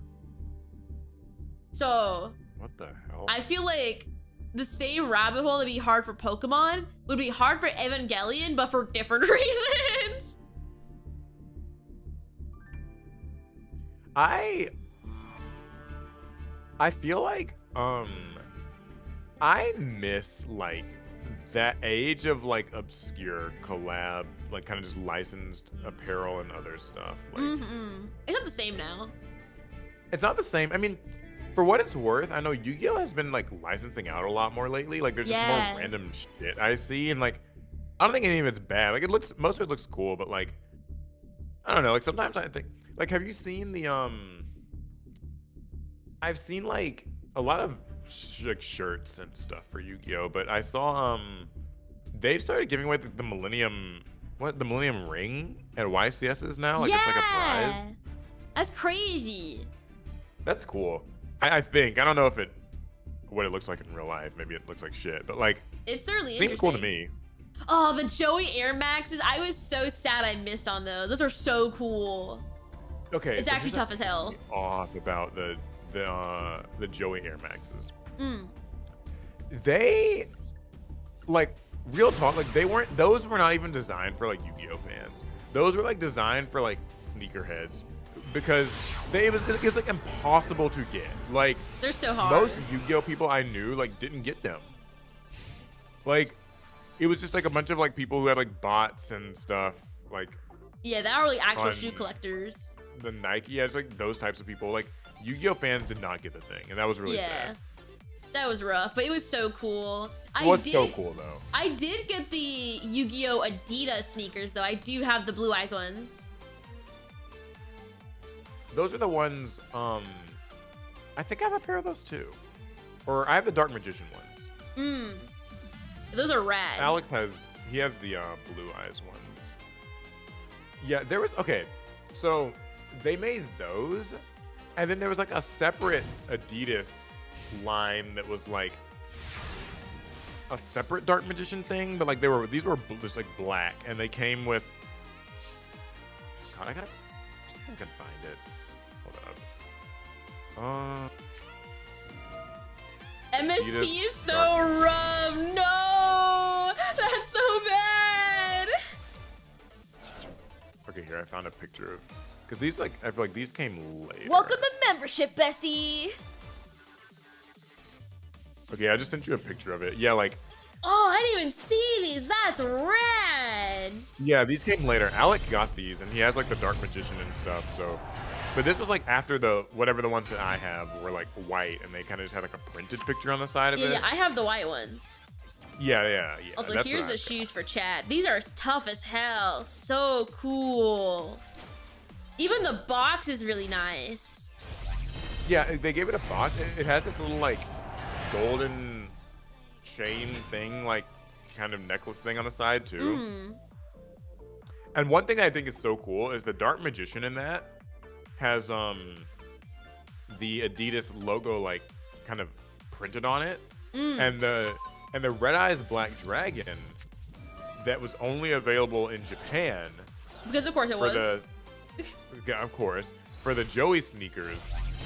That Red Eyes promo they made has the Nike logo, and so I always thought it would be so cool to have both of those, and like make a Red Eyes Dark Dragoon with them, like it's the Adidas X Nike like just Yu-Gi-Oh fusion. And now they need to do something with Blue Eyes. I don't know what the third shoe company would be, but like they could do like Reebok. Is Reebok so popular? I don't know. That's a great question. Puma, I heard New Balance is popular now. New Balance too. Yeah, like a New Balance Blue Eyes. I'd be in for that. Like, yeah. I'll buy 3. Buy 3 pairs of shoes? I mean, you gotta make Blue Eyes Ultimate Dragons, so you have to have 3. Truth nuclear bomb, brother. Do you remember when they made the $1,000 like what was that called?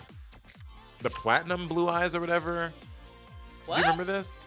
Oh, like, the briefcase? No. Actually, this was, well, there was that, but this was before that. So this was like in 2021. Oh, no, wait, they also made the Platinum Dark Magician too, right? Yes. So they made the Platinum Blue Eyes first, and it was like $1,000, and then they made the Dark Magician like a year later or so, and it was also $1,000. But like, I think the Blue Eyes sold out. The Dark Magician didn't sell out. Oh yeah, okay. Here's what it was. The Platinum Blue Eyes was $1,000, and they released it in like 2021.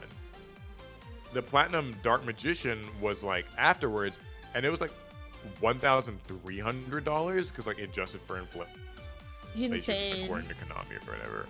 And people didn't really buy that, but yeah, I remember those. And like, I'm not gonna lie, like they looked cool, but like not like $1,000 cool. I remember like them keep posting me like, yeah, this is still available. It's like, bro, no one's buying this. No one's spending like $1,500 on like a piece of metal. Like, absolutely not. Oh, this is an OTK. Oh, this is so rough. Drag Lubion. Oh, this is so rough. Do they have number 100 in here? That's so rough. Yeah, I think Sam, like Team Samurai, like I think he's got one of the Blue Eyes. I remember I kind of wanted to get like one of the Blue Eyes. And I was like, man, I don't know if I like love Yugioh that much. Yeah. Like, you know. Dude, that's how I feel all the time. It's like, I like insert hobby here, but not enough to do that. Yeah, like I'll spend a lot on like a little relic or something of my hobby, but like to me, those things didn't even look like, I don't know, there's something about them just kind of seemed like it's whatever. Yeah, I'm trying to think of the most expensive Yu-Gi-Oh thing I own. I think it might be like a Blue Eyes what's the most statue you I have. spent on like a fandom thing? Was I spent on a fandom thing?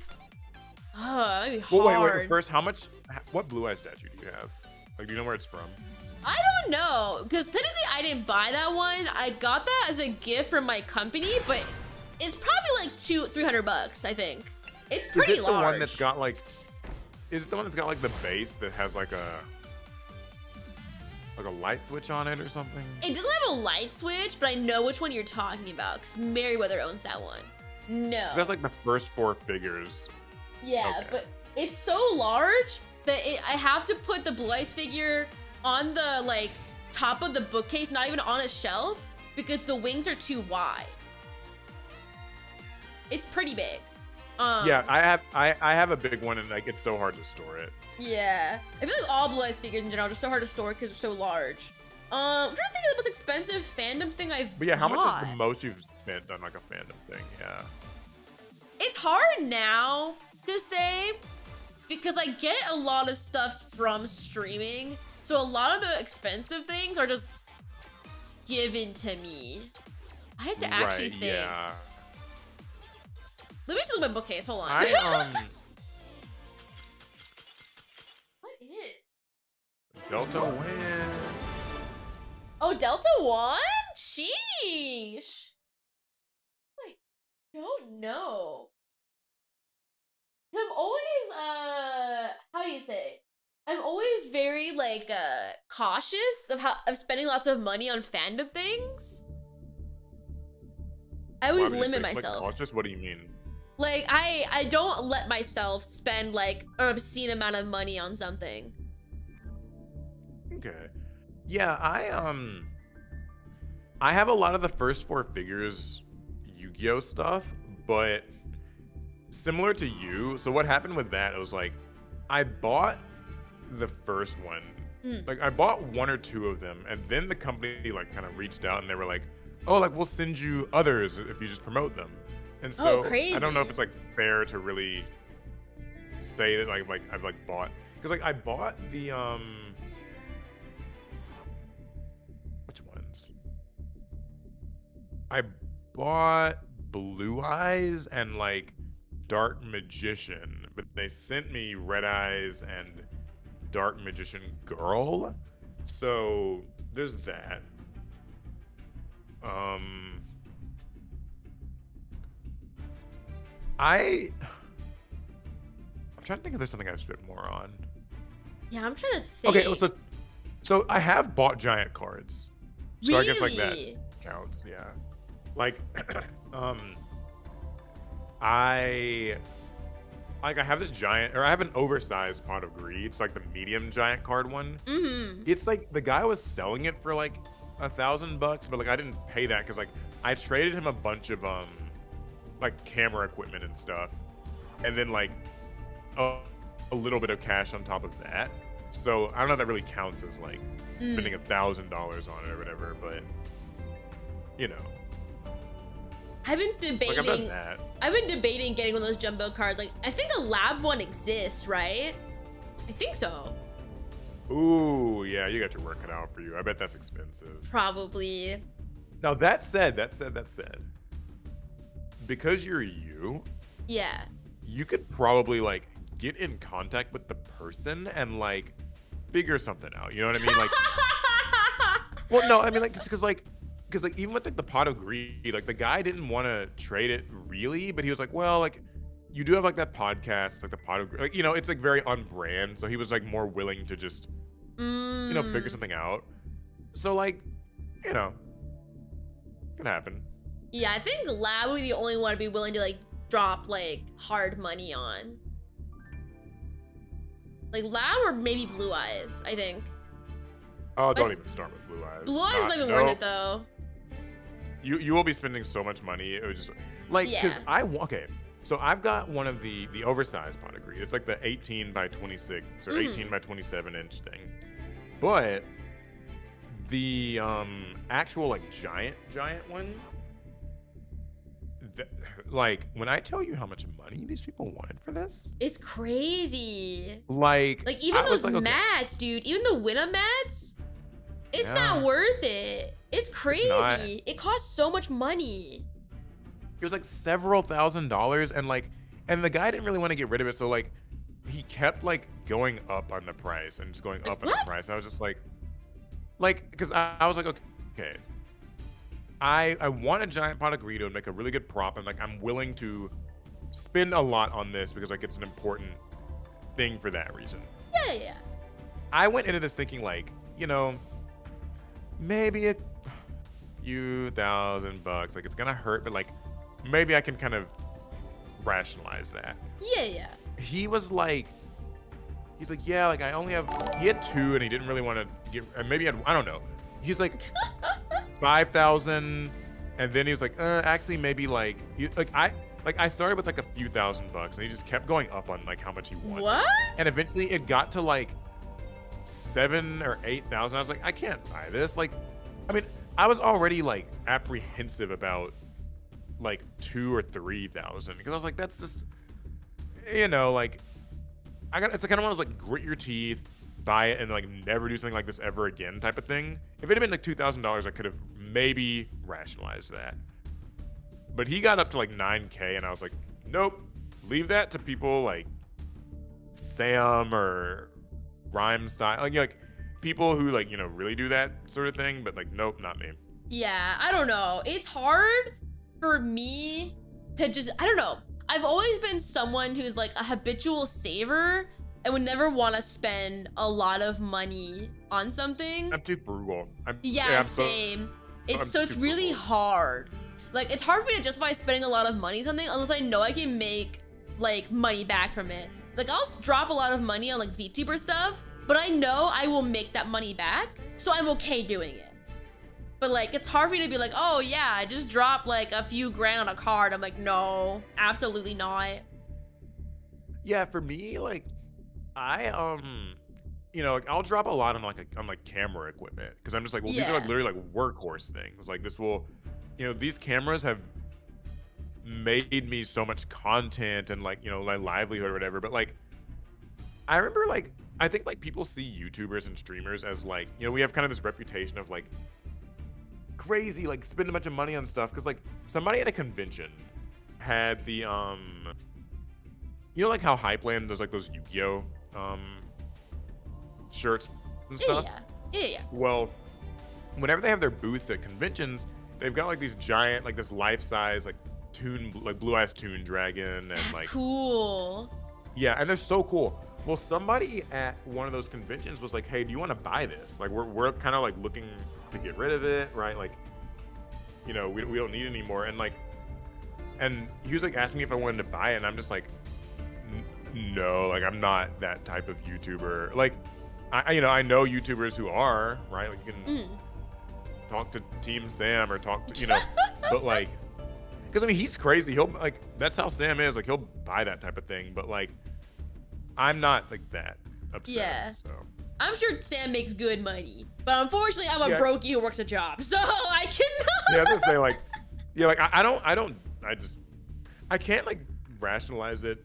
So nah. I bought the I have like the big. That reminds me that I do have like the pot of greed, like just the big one, like the physical like little vase thing. That's from so Bandai. cool. I think the closest I get to like cool Yu-Gi-Oh merch, I own the full like acrylic set of all the Labyrinth monsters. That's my pride and joy. I have a whole shelf dedicated to Labyrinth monsters. Acrylic set? Yeah, Wait, they made what? acrylic What is that? stands of all the Labyrinth monsters, of all the main ones. Oh, So I have that's that. an OCG thing, right? It's an OCG thing, yeah. Okay, I was gonna say what? Like I've never seen this. Yeah, they're very nice. So I have those.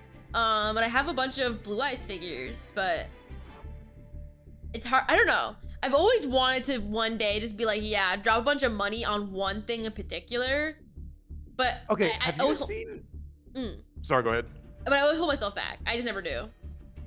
Have you seen this giant like Exodia like Yugi bust figure?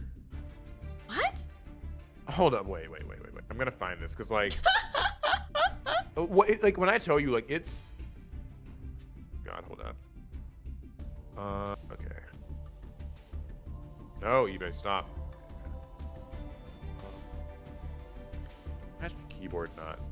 Yeah, to be honest, I'll be cheaper to just print out like art of Blue Eyes and just get it framed somewhere. I mean, I do own a Yu-Gi-Oh rug. That's pretty cool, but Okay, this. I'm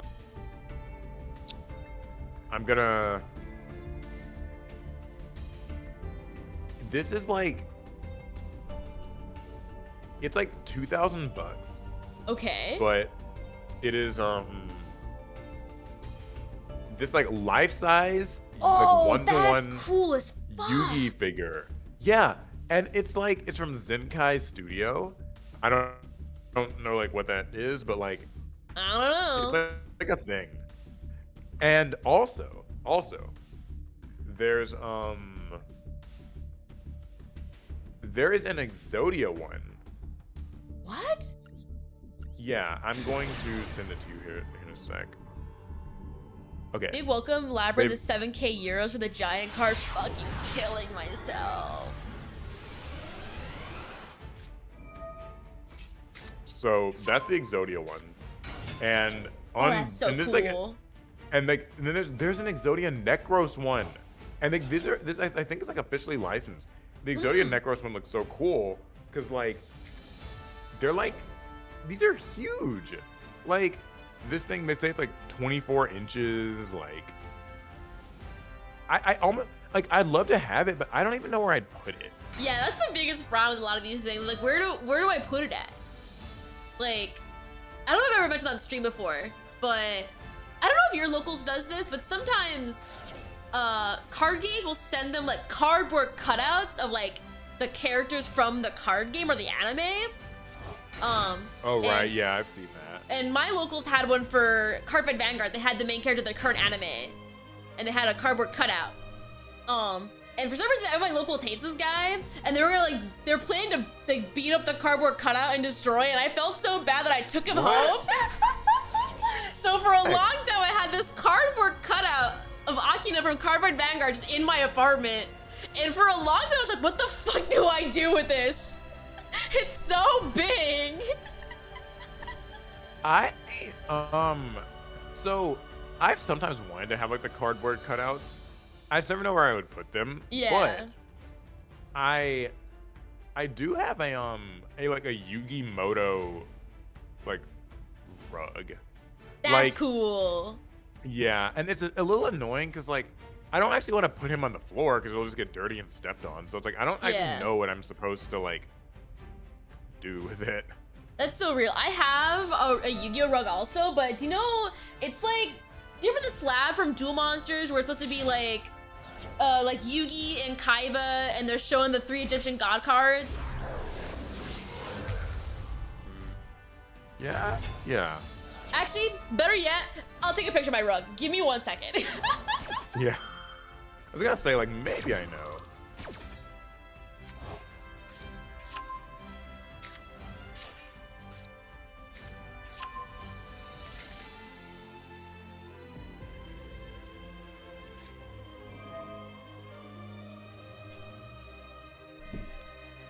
Okay, I'm not showing this picture on stream because my feet are in it, and I know you guys are weirdos, but That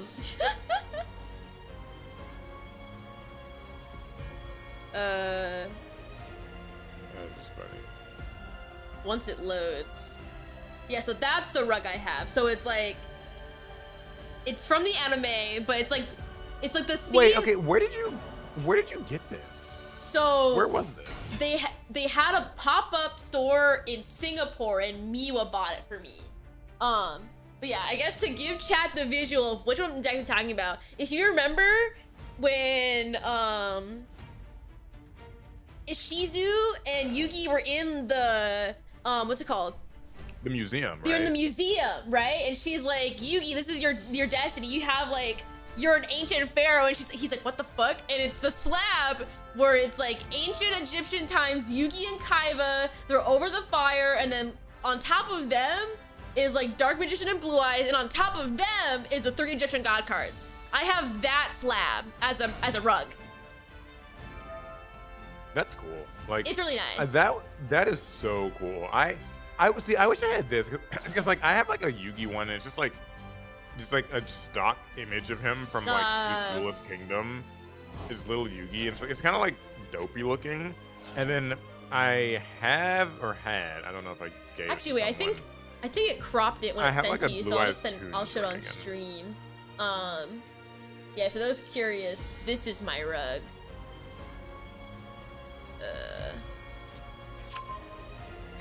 Oh, this image is so large. Hold on, let me make it smaller.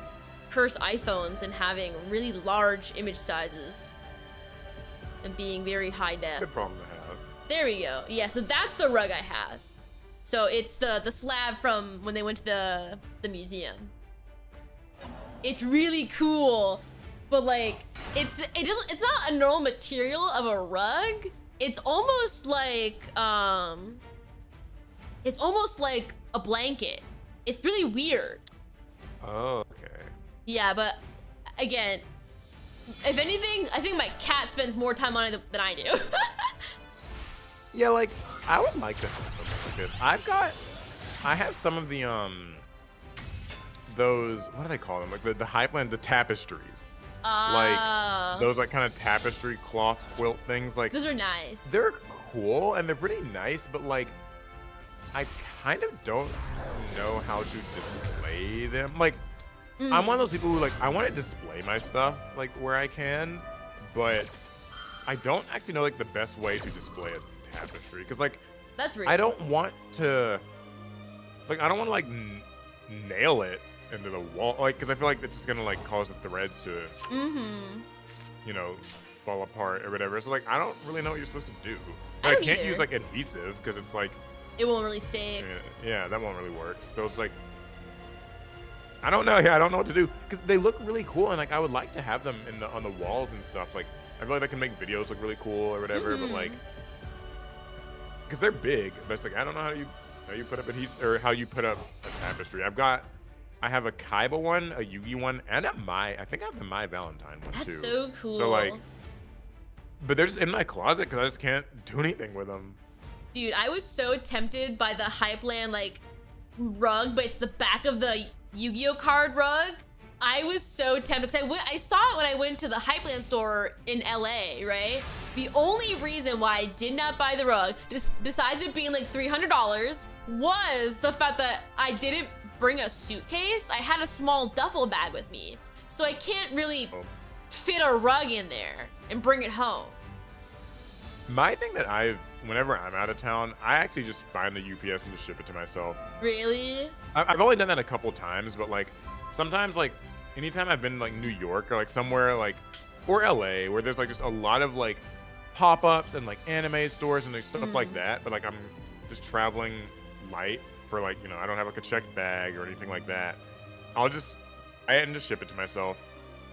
But if it's something that I can only buy there, it's kind of expensive to do that, but like if I want it a lot, like that's what I'll do. Yeah. Okay, someone said mount a rod to a wall and then clamp the tapestry to it. You know what? In hindsight, that's really obvious. Thank you. I feel there are also makes a lot tapestry of hangers that are like alligator clips you could use. So. Oh, let me look actually, because now these people have me. You finally found your answer. Yeah, because like I don't want it to get damaged, but like I do. Oh, okay. I see. Oh, I bet I could find like a pretty cheap one too. Yeah. Thank you, chat. You're my saviors. I don't know why I couldn't like figure this out on my own, but that's so cool. That's the one good thing about having a chat is that if I have any question about literally anything, it doesn't have to be Yu-Gi-Oh. Literally any question. Someone knows. Someone knows. Someone always knows. Like if I have any questions, ask on Twitter. There's no point in going on Google if someone in my chat probably has some far better answer than some shitty AI. It's way better. I will say that's like the #1 thing about like, so it's like it's funny when it comes to like Yu-Gi-Oh stuff. Like you know, like people are like, oh, like I hate backseat dueling. I hate like people on like in streams and stuff like they'll backseat duel and they'll correct everything. That stuff annoys me a little bit. Like I think every streamer kind of like doesn't like it. But when it comes to like, hey guys, help me adult. Like help me, give me real life. Like how do I do this? What do I buy? Like I love it when people know that. Like please tell me all the things, because sometimes it's like it's really obvious and the answer is like right under your nose. But like you just don't think of it. But like people are like, oh yeah, like it's really obvious. So you can just like buy this thing. Like this is what it's called. Like here's where you get it. And I'm just like, yes, thank you. Yeah, any like weirdly specific question, someone knows. It's crazy. Yes, someone just knows. And also like in like if you're into like collecting stuff or like displaying stuff, it can sometimes be really niche to describe what it is that you have and like or like what it is that you're looking for. So it's good when there are people who just know. Yeah, even if you're looking for something, someone in chat probably has it. Like I remember for the elaborate acrylic stands, I couldn't find, like, cause I bought a lot of them in Japan, but I was missing Lovely and Lady. So I was on Twitter and I was like, hey, I'm gonna be so free with you. Does anyone have these acrylic stands? I will buy them. And I got one. What was I gonna say? Okay, so here's something really random that like speaking of like kind of just like OCG stuff and like finding these things. I you know how there's like a lot of custom deck box makers these days, like just Yes. these companies that like do the custom deck boxes, and also like a lot of companies that make sleeves Yeah. now, like the whatever dueling sleeve, XP guard, whatever, it's Yeah. all these brands. Yeah. I saw a video on YouTube where somebody was investigating how like all these sleeve makers have been popping up in the last like year or two, and predictably they all kind of like get them from was it AliExpress? Alibaba, Whichever but one- same shit. Well, no, there's Alibaba and AliExpress, and one of them is like strictly for like one's for like normal people, and then one's for like I'm trying to buy 10,000 of this. Yeah, And so whichever one that is, yeah, so or are they both like that? no. So Alibaba is basically meant for people. They're basically a direct contact to a manufacturer. So you can make custom things through Alibaba, like deck box, things like that, and you can make a custom set. Or sometimes you can wholesale buy something a la the sleeves. Yeah, they're wholesale. That's making. the word I Yes. wanted. Yeah, and so I watched the video and like he was talking about how like all these sleeve manufacturers are just like buying wholesale and like upcharging a whole bunch. So like it would be like $12 for a box of sleeves. Well, it kind of got me thinking.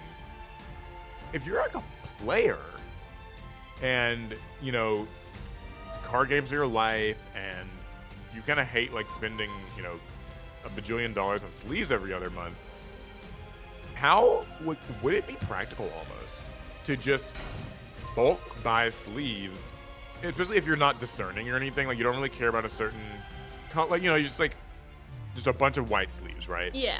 And then it got me thinking too, you could do the same thing with deck boxes as well. And so I've been like looking into it, and there are places that like that have like that template deck box design, like that a lot of like the custom deck box companies make. Oh, like And you dice can get them for, binders? yeah, like just all that stuff. Like you can get them for like $8 or something. Like it's so cheap. Like I almost feel like if more people knew about it, like they won't have a design or anything. Like it'll just be like a generic like Yeah. green one or something. But like if you're not picky about your accessories, I feel like you can save a lot of money that way. The other thing about the sleeves, they actually, I think they increased the amount you need to buy. Because before, I think you could actually buy them individually. But now, I think they make you buy The like, minimum purchase size. Or they make you something. buy a couple hundred to start, I think now. Which even that could be like if you and a few friends maybe like went in on that, there could be something to that. Yeah, that's Like why I can think- imagine like that, like it's a group of friends doing that. It's like now we just have sleeves for life or whatever. Yeah. That's actually one of my biggest problems right now is that like my favorite oversleeves come from one of those resellers. So I don't know where those oversleeves came from. Like I don't know. Like obviously we know now where all the solid ones come from. But where are these oversleeves from? I like them. Like I'll buy like 40 in bulk. I just need to know where to buy them at. Yeah, I used to do that. I mean, I guess I still technically do that. Like with a lot of sleeves, like I'll just like, how can I buy this in bulk? Because my least favorite purchase in card games is like when you have to emergency buy sleeves. It's Like the I worst. hate that because they're like $12 or something. It's like these days anyway. Like Yeah. Dragon Shield, it's like $12.99 or some shit. And I'm Even just like, then, man, I hate Dragon Shield, dude. I hate them. they have been, so I used to like them all right. I kind of, a few years ago, I sort of drift away from them, and I've been trying out different stuff. They're just so inconsistent in my experience. Like the cuts are always are, weird yeah. in every single one. Dude, there was one tournament where I split Dragon Shields like 4 times. Like thank So God I always- kept the box on me, but Jesus Christ. I always tell people with sleeves, the only, so like Ultra Pro is kind of known as like the really cheap basic sleeve, Yeah. and they kind of suck. Like I always tell like new people, if you're literally just trying to get in on like the lowest amount of money, right? Like to start playing card games, get Ultra Pro, because even though their sleeves aren't great, like they're allowed to be shitty because they're like $3 or something, right? Like Yeah. but when you're paying like $12 for Dragon Shield and they're like not consistent, it's like $12 inconsistent is a lot worse than like $3 consistent. Yeah. Yeah, that's why like Dragon Shield, I'm like, this is not worth it, bro. They keep splitting. And like, it sucks because my locals carry so much Dragon Shield. So if you're like in need of sleeves now, you're buying Dragon Shield because really all they have. And they have a bunch of it. But also it's like, bro, I don't want these. My locals now has been stocking a lot of what is that brand called? Is it Game Genie or something? Game Genic? Oh, Game Genic. Genic. Yes. Yeah. Have you used that? I have not. So I've never used it. I've always been kind of like nervous about it for some reason. I'm more of an art sleeve person, so I use a lot of outer sleeves more than like solids. So in terms of like outer sleeves, I think my favorite are the dual spec ones. But again, I don't know who the reseller for the dual spec one is. But if you ever need sleeves and want to try them, they are quite nice. I've tried Broccoli's, Z's. I've tried. Oh, I've heard of Broccoli's. Are those any good? I've heard. I like Broccoli's. People usually say good things. They're pretty nice. But the thing with broccoli is that you have to import them from Japan, so that's what sucks. I'm trying to think what else I've tried. Right now, I have been using what is it called? Not. Oh my god, I don't remember the name of them, but yeah, like. What are? Oh my god, I'm getting mad. I don't remember this. Not Player's Choice, but like. Whatever. There's some brand of like white sleeves, because like when I do tournament, I'm always just like a white sleeves kind of guy. But like for my like just fun kind of whatever decks, I'll just do different colors. Yeah. KMC. KMC. That's the. Yeah. They're okay. They're all right. Yeah. The only reason why I use outers like art sleeves more than like solids is that for some reason I always accidentally turn my cards around or flip them when I'm shuffling. I don't know how I keep doing this. So with art sleeves, I can easily see if they're turned the wrong way. True. That is true. That's the reason why I do that. But it costs you more money, which sucks. Yeah, I have been on the fence about like becoming like an oversleeves kind of guy.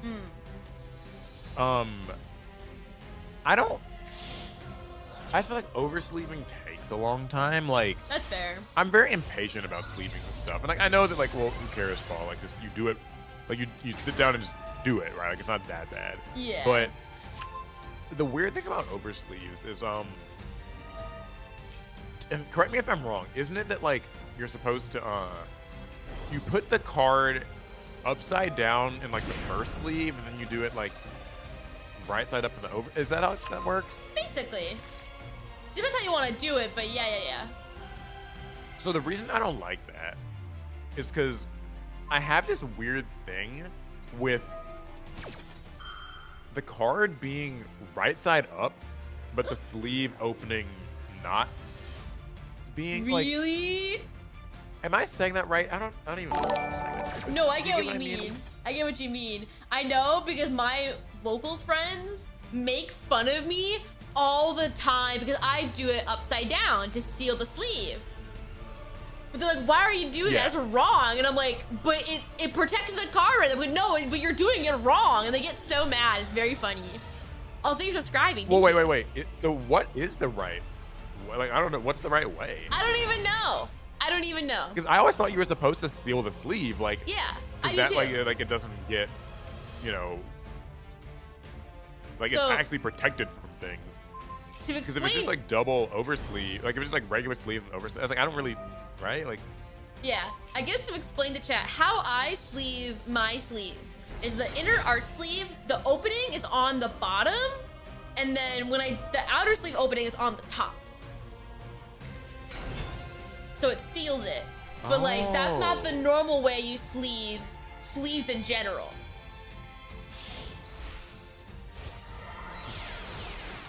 I'm gonna have to look, like, I might need to just revisit this whole process myself. Cause like, I the reason why, so I have this funny video on my second channel where like I got sponsored by, was it Dragon Shield? I don't know. This is like years ago. And I got sponsored to like make this video on oversleeving. And like,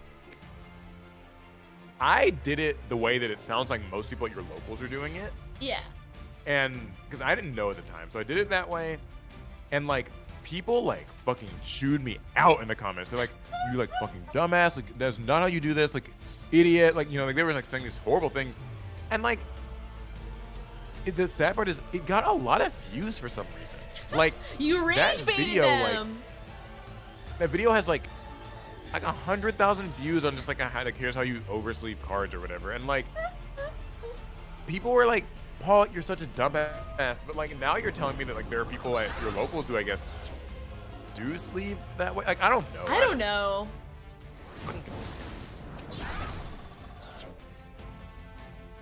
Listen, man, I think you were just like accidentally rage baiting them and it worked. I know because I've done that before on accident too. I've accidentally rage baited chat so many times. Yeah, and I feel like people were like, I felt bad because like, it was like a sponsored video, so like, I didn't want him to be like, oh my god, like Paul made this video and like he said the wrong thing and like he's a dumbass who doesn't even understand how to sleeve cards. But also, have you seen like the people who use like the really tight inner sleeves? Oh, I'm too lazy. I'm literally too lazy. That's crazy to me. That is so involved. That's what a lot of my friends do. They'll do the tight inner sleeve and then do like a solid color sleeve. And that's how they protect them. Yeah, I've seen people who do like 3.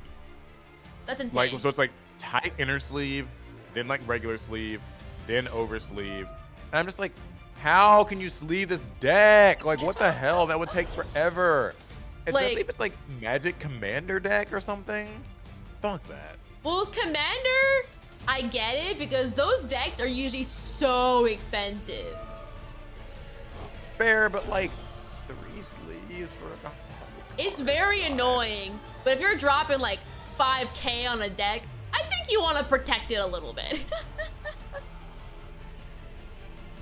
That's fair. I just like, but like, to do that on like a regular deck just seems. No, on a regular deck, that's so tedious. dumb. Like, That's literally so dumb. I've never double sleeved. Is it worth it? Inner sleeves, I guess is what they like to call them. Yeah. I mean, I double sleeve basically all of my decks. But I just like using art sleeves again because I always mix them up. It's personal preference. I'm gonna try to start to like get into it because Yeah. I haven't done it, and so like I'm gonna just see what it's like because my cards have been warping more, and like I know like obviously now like people are doing the silica gel trick and all that, but like I do know that they say like oversleeving helps to kind of partly defend against that too. Yeah, broccoli are nice. The dual spec ones are nice. I hate the dragon shield ones because they're so inconsistent and weird. But there's some good overseas up there. Yeah, there was one. Sometimes like companies will send me like, oh, like here's our like custom brew sleeves, and like some I like, some I don't. Like they're, you know, like at the end of the day, like who cares? It's all preference. But yeah. What game is this? I feel like this is like game 2, right? I think this is game 1. We're on turn 5. What? What? Oh my god! Like, these are these kinds of duels where it's like, you know how, do you get like the game audio in the stream, like the game music? So like, I have been hearing this like the whole like low life points version of the song, you know? Yeah. I've been hearing this for like the last 20 minutes. Like, it's funny because like that song, you know, it only plays when like someone's life points are low and like the duel's about to end. I've been hearing it for 20 minutes. So like, is the duel about to end? I mean, listen, they're going crazy. But I feel like we've been yapping for so long that it hasn't even occurred to me what turn they're on. Yeah, these people, these guys are dueling. Like They're going at it. This is an anime moment, brother. And also, like, it's like Luna Light, so like anytime their field gets nuked, it's like they just recover everything, and like Infernoble's like the same way. Isn't there an Infernoble Link 1, right? Yeah, where it's just it's Charles, and then you just turn him into a Link 1, and it's like double Charles or something, like he has the same effect or Double Charles. whatever it is. I don't know. I mean, that's what it is. Or it's like, not Charles, it's like Alexander. Whoever it is. Some it's white a man, Link bro. 1 I don't version. know. Yeah, that's right. Yeah. It's like a Link version of the same guy, but he is able to like equip more stuff. I don't know. Something like that. I don't know. It's always my favorite thing in card games when like the name of the card is like the most normal man name, like Charles. Yeah, he's a dude. He's just a guy. They should do more Yu-Gi-Oh cards with it. Like they just do that. Just name them like Annabeth or something. It's like it's like a regular, just a person. Dude, there's a Vanguard deck where like all the characters' names are just like guys, like Matt, Bruce, Steven. Henry or whatever. Like They have the most like, I think Robert's one of them, the most like normal man names ever. I like some of the Exo sisters because they're like that. It's like, yeah, this is Sophia or whatever. Like Well, her name's Ellis. I feel like Sophia is like a different level. It could be almost like, It's a little more sophisticated. yeah, than like Matt. Yeah. Matt. Matt, dude, that shit kills me every time.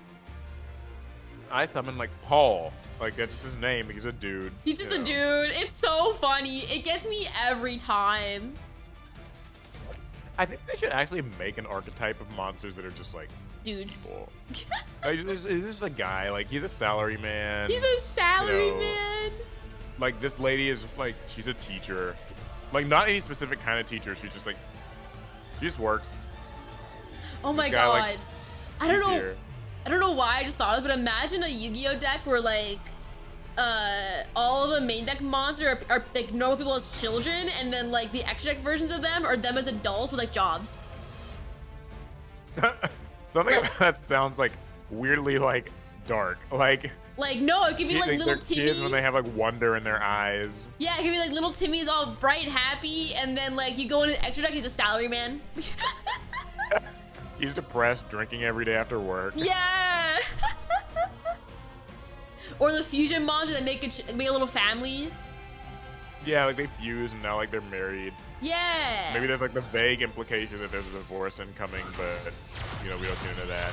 This would cook. Konami hired me to make like a Yu-Gi-Oh deck on normal people. He got the Red Bull on his deck. Yes, yes. There's even like defusions, like the divorce card, or The like divorce card. there's like different cards that like represent like life events. Like that's what the spells and traps should be. It's just like graduation or whatever. Like he graduated from like high school. Or he's in the hospital.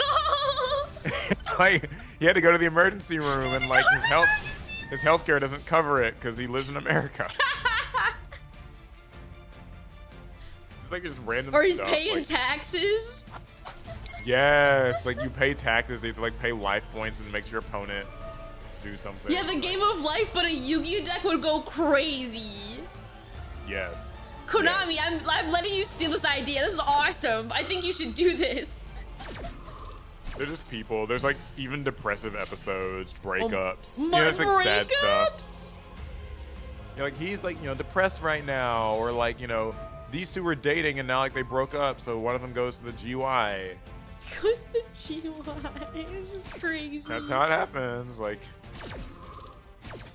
there's also maybe even like addictions. Like someone smokes. Addiction Someone, like, would be an alcohol- crazy. Alcoholics or whatever. He goes to AA. He finds Yeah, Jesus. you go to AA. Yeah, but yeah, that's all right. You can get your life like back in order, quote unquote.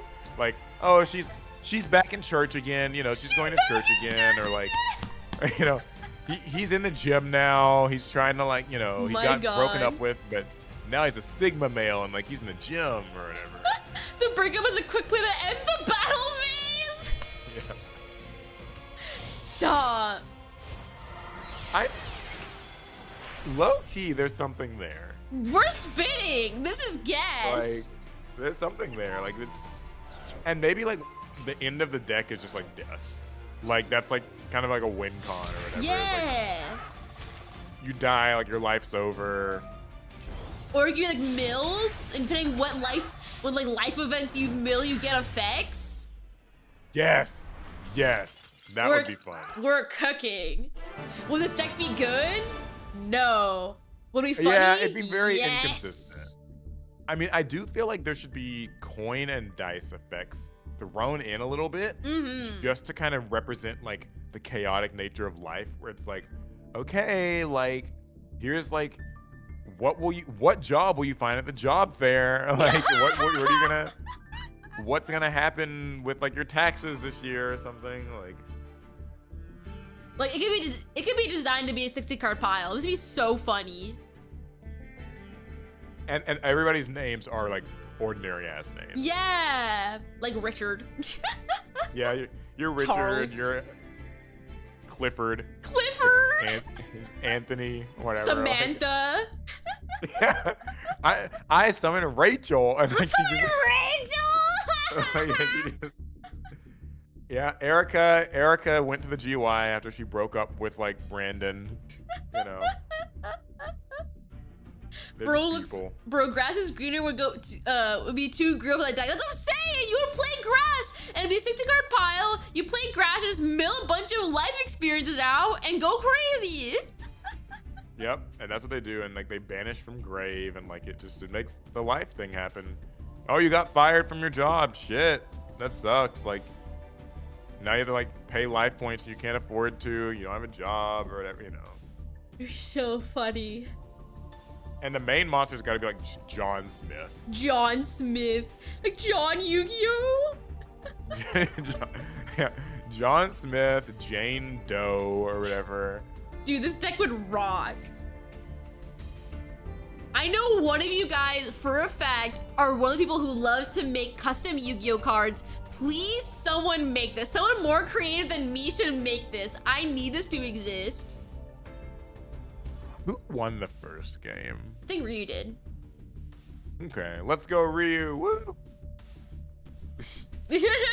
No, but like, I do sometimes think like maybe Konami should just like, because I mean like I know people are always like, what if Yu-Gi-Oh did like Universes Beyond like Magic the Gathering does, and like. I don't think that they need to do that because that'd be Universes Beyond's kind of, you know, it's all over the place. But like, they could low key just make like a deck that's just a parody of like real life. Okay, someone in chat said it sounds like some random deck from GX, like the quiz or the tennis deck, and you're so right. You are right. However, if you make it in modern Yu-Gi-Oh, it could really either be really, really broken and really, really good, or really, really bad. Do you remember those early episodes of GX where it's like Jaden's like facing people from the tennis team, and like they play cards that like 15 love or whatever, and so it does 1500 damage to his life points. It's why I love GX, bro. It's literally why I love GX, for stupid episodes like that where they play tennis.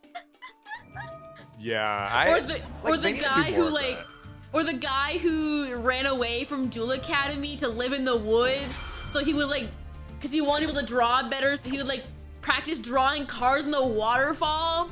So yeah, dumb. I remember that. So good. I like how like that was like the one time when they were just like, yeah, we're just gonna make like Yu-Gi-Oh just like a lifestyle. Like Duel Monsters is just like a lifestyle for these people.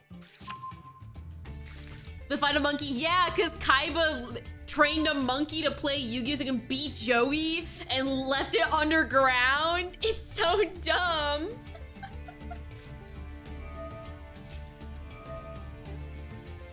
GX was built different, man. We gotta go for the special like, egg witch.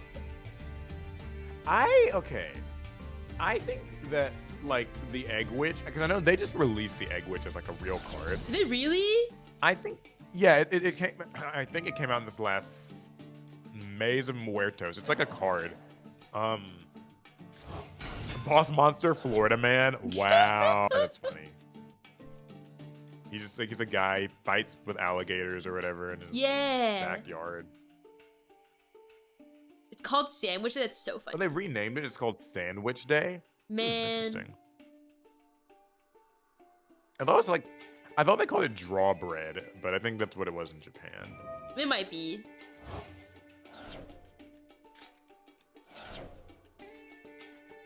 I didn't know Lunalight could do this much with like just normals and rares. I'll be so free with you. I didn't either. Like what? Oh wait, well, no, some of these are SRs, so I guess there's like some SR allowance. I don't know. It's been a few months. I know the feeling. But yeah, I feel like if they want to go back to making the Yu-Gi-Oh anime, unironically, it probably should be dumb until like GX. I think they started to lose the plot almost when it got too serious because like kids weren't interested anymore. They're like, okay, this is a little too much for me. Like GX was a good middle ground where it was silly but also had very serious moments so kids could attach themselves to it. Yeah, like I think that they should like I kind of like the idea of like just Duel Monsters or whatever it is, like just being like a game that like people just play like a Cardfight Vanguard kind of. Yeah. Or it's like some of them anyway, where it's like a club that they have at school. Yeah. And like they have like card shops and tournaments and like the stakes are kind of more personal to people, like, you know, like we're preparing for a regional, or like there's kind of like two factions that sort of have like a rivalry at the card shop or whatever. Like for me, I think that that's pretty cool. I know like not everybody likes that. Like some people want more of the save the world, yeah, you know, whatever. But like, I think it'd be fine to just kind of be like, yo, these people just go to locals. You know what I mean? Like they go to locals, they have a few beefs and rivalries, like someone trying to make it to a regional or like a YCS or whatever. Like, I mean, don't call them that. Like, you can still add more flair to it, but like, the core idea. Yeah, I think you might be right. I think maybe what Yu-Gi-Oh might have got lost in the plot is that it went a little. They wanted to go a little too crazy, and they just went off the deep end. They also like they've been pushing more and more into like the futuristic like cybernetic stuff too, and like I don't mind that vibe, but I don't know, like I'm kind of just I like what the Vanguard animes basically did. Like, I think those are pretty solid. The problem is the Vanguard anime also lost the plot, and now they're like, yeah, I've heard that's different now. Yeah, they still go to card shops and do stuff, but now they're like fighting like alternate universe versions of themselves. It's wild. Yeah, I mean, I could see a little of that, like if they want to like, because I mean, you know, GX kind of started fun-loving in school, and then like I know by the last season it's a lot more like dread, existential stuff, but yeah, like I think as long as you like kind of started out feeling like, because like I mean with like even with Yu-Gi-Oh, like Yu-Gi-Oh's friends were playing that shit at their desk in the classroom. Yeah. And like we didn't really ever see any more of that, but I always thought it would have been neat if like there was more of that. Like because I remember when like Duke Devlin shows up and he's just like, yeah guys, like I made my own game. Like does anybody want to play it? That kind of seemed okay. Yeah, because I feel like, I don't know, I remember in Duel Monsters, the school setting was vaguely important for a while. They definitely did go to school and definitely had interactions at school, but I feel like after GX, it just didn't really fucking matter anymore. Like, they would go to school, but like, it didn't really matter. It didn't do shit. They were just there to say that the kids went to school. Hold up, BRB. Yeah, no worries, no worries. It's just you and me now, chat. Ever playing Yu-Gi-Oh! Middle School Lunch Hour? That sounds fair. School only matter in season 0. I would say season 0 and like the beginning of actually no. I would say season 1 it mattered. They went like basically before they actually went to Duelist Kingdom and post Duelist Kingdom, it had some plot relevance.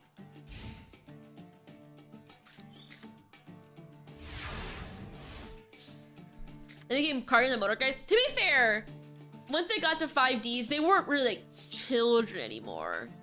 They were certainly like adults. And then Akiza just happened to be a teenager and she went to school. And then for some reason, Yusei went to her school to do something. I don't know. And they went on a date. It was very strange. Wait, what? What was this? We're talking about how like they didn't really do school stuff after GX.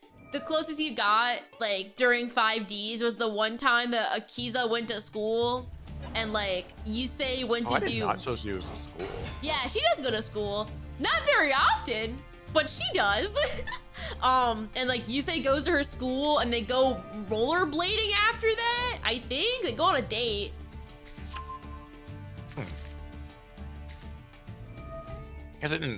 I guess I didn't remember that part. Yeah, like, I mean, I think like the school element is like important because it shows that like the game exists as like a hobby in the context of like something else. Mm-hmm. For me anyway, like, because I've always kind of found it weird when it's just like we exist in a world of like dueling and like that's just all people do here, and it's like, I mean, I guess technically that's sort of what GX is, but like, I don't know, like, it was always weird to me that like Neo Domino City and 5Ds, like, dueling is this like kind of entertainment form, but it's like everyone duels and it's like no one does anything else. It's like, I don't know. I don't even know what I'm saying. Actually, you know what I think it is?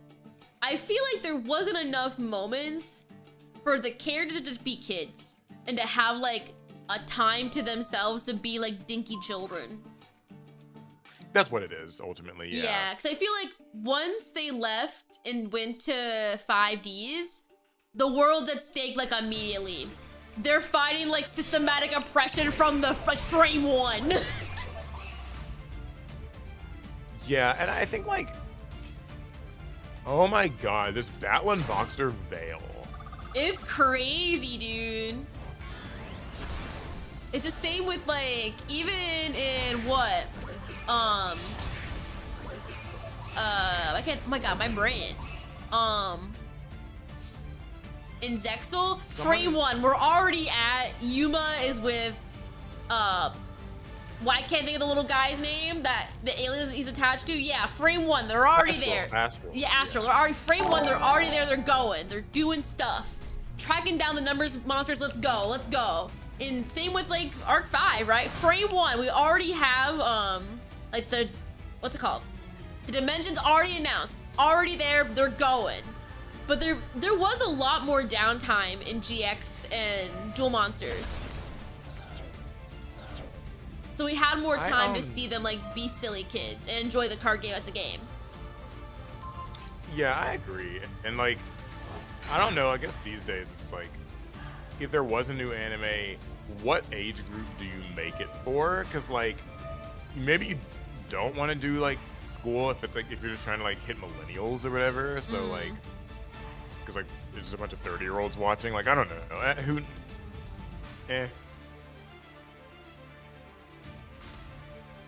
don't know. It's hard. With the game has progressed, you cannot get a 6-year-old to play Yu-Gi-Oh right now. That's just not happening. I mean, there's also like, I don't even know like if a 6-year-old would like watch, like would have an avenue to watch it, because like, I mean, I guess it's like Cartoon Network, but I don't know like what channels even show kids TV anymore. Like, I know it shows on TV, but like I feel like whenever I see kids now, it's like their parents are just like throwing an iPad at them or whatever, and they're just like flickering through screens. Like, it's just, you know, like, okay, you know, like we joke about the whole like everybody needs to have like 3 different screens on to stay stimulated, and like someone puts like Temple Run or Subway Surfer gameplay in the bottom half of their like Instagram reels to keep your attention. I thought that was like kind of a joke, but sometimes when I go to like public places or whatever, like the DMV or the barbershop or whatever, like people have given their kids like these little tablets, and that's actually what's on the screen. Like, yeah, they'll be swiping reels, and the bottom half of the reel is Subway Surfer, and the top half is like Minecraft, Roblox gameplay. It's crazy. It's a lot, dude. I don't know how you don't get overstimulated just looking at that. Like, but like for them, like that's like the normal amount of stimulation that they need to like survive. Not survive, but like they're just used to that. Like that's how it is for them. That's insane. Yeah, it's weird.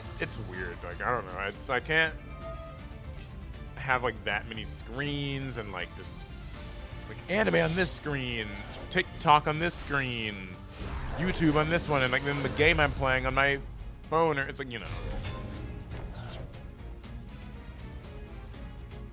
Like, I don't, it's the scary part is like, how will these kids function once they're like cognizant people? You know what I mean? Hey, yo, is that a super chat? Is Paul doing oats So, this like, weekend? What was I gonna say about that? So like, I don't know if they'll reach that point, and like, and that sounds like maybe like boomer of me or something, but like, I feel like I see people these days, and it's like, man, if you like are watching that stuff all the time, like I have friends who are teachers, and they're like, yeah, the kids like they're on their phones so much, and like they don't want to do other stuff anymore. Like they don't really want to like play at recess now. You know what I mean? Like, That's because so their phone weird. can entertain them during like, yeah, it's crazy. Like their phone can entertain them. Like it's hard for me to comprehend, I guess, but like, yeah, that's what they say. That's Paul so doing an OTS this strange. weekend? Is there an OTS this weekend? I didn't even know there was. I don't know. I don't play Paper Yu-Gi-Oh very often. It's for the best. Real. Well, the reason why I don't play Paper Yu-Gi-Oh isn't because of anything like bad. It simply is just that all the local shops near me that play Yu-Gi-Oh do it at time I'd be streaming at. So I just can't go play Yu-Gi-Oh. I like, you know, it's kind of interesting. I've been playing Paper again the last, you know, half a year or so. Oh, I mean, I've been playing it the whole time, but like, I've been like trying to compete more and like go to things, and it's been fun. But yeah, like it's okay. Like it's interesting though, because it does mean like you have to commit your day. Like, Yeah. so like a day that I'm going to like a regional, it's like wake up at like 6 a.m. or something, or not wake up, but like leave at 6 a.m. to drive a couple hours with like some people, and like don't get back until like midnight or 1 a.m. the next day. Like sometimes, like that's like it is my whole day. So like that's a day that I'm not doing content or not like doing other stuff. So it's a weird trade-off. Whereas like Master Duel doesn't really feel like that, 'cause it's like, well, I'm just in my house. Like I can get in a quick session and then just turn it off whenever. No, I get it. For me with Vanguard events, I'm the same way. That's like my vacation, right? I make a whole thing out of it. I travel somewhere, so I'll have a day off and not worry about content. I lock in for a whole day and play card games and then go home. And it's nice time.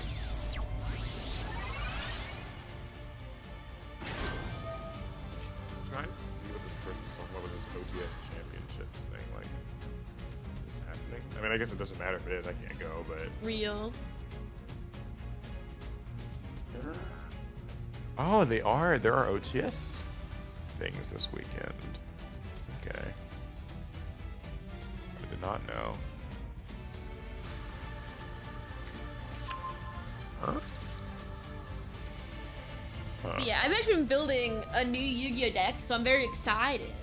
I can actually What are you building? I'm building Live Twin Fiendsmith.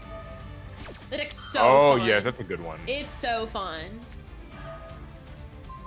Like, probably the most one I've fun had with the deck in a while. It's so silly.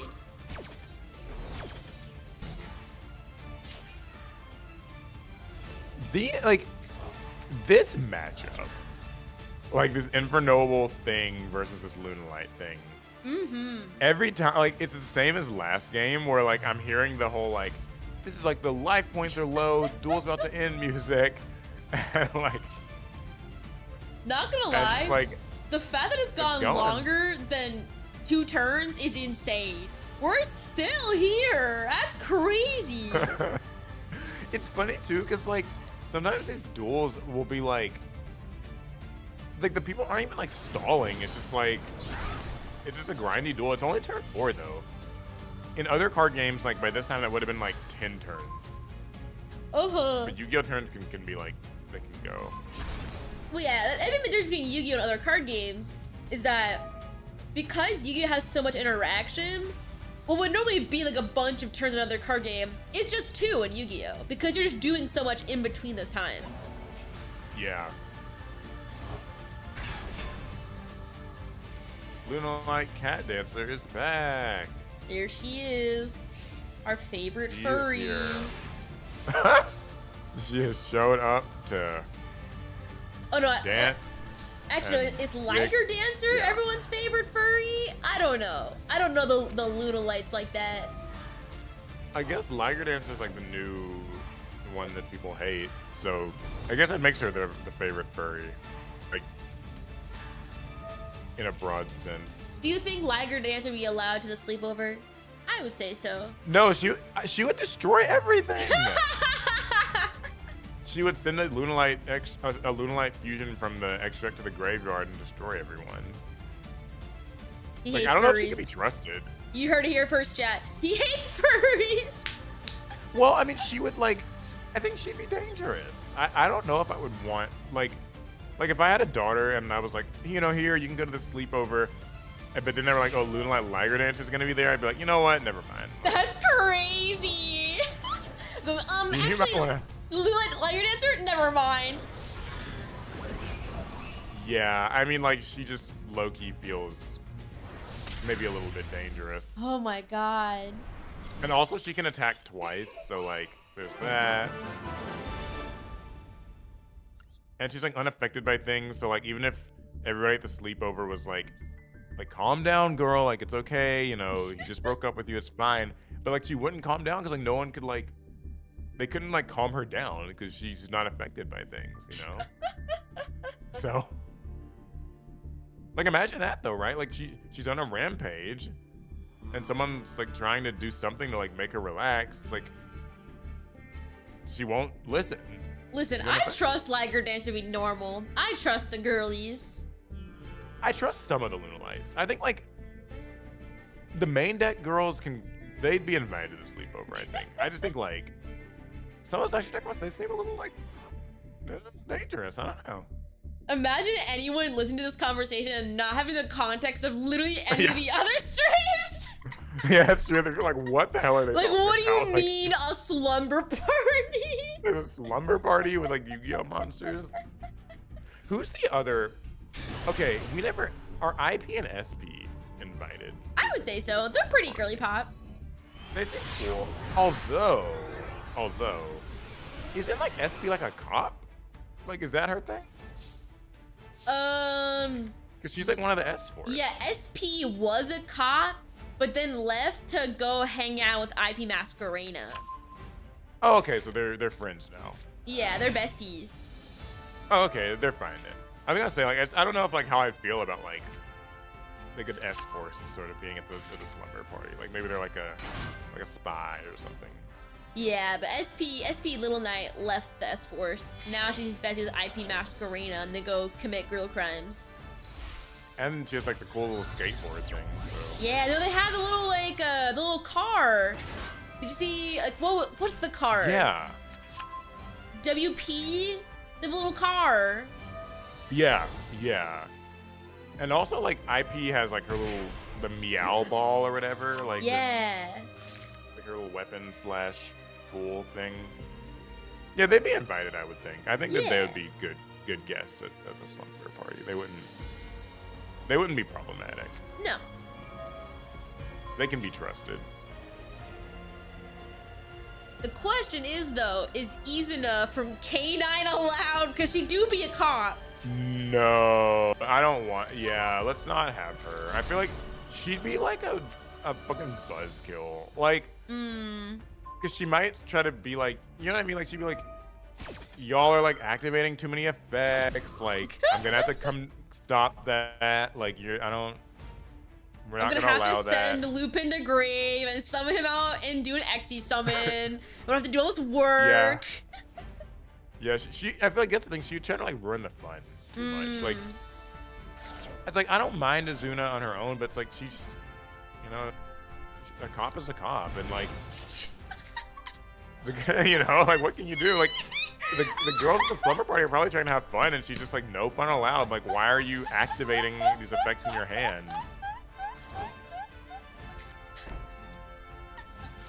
Because, like, don't some of the, like, evil twins, like, they activate in hand, don't they? Like, some of them.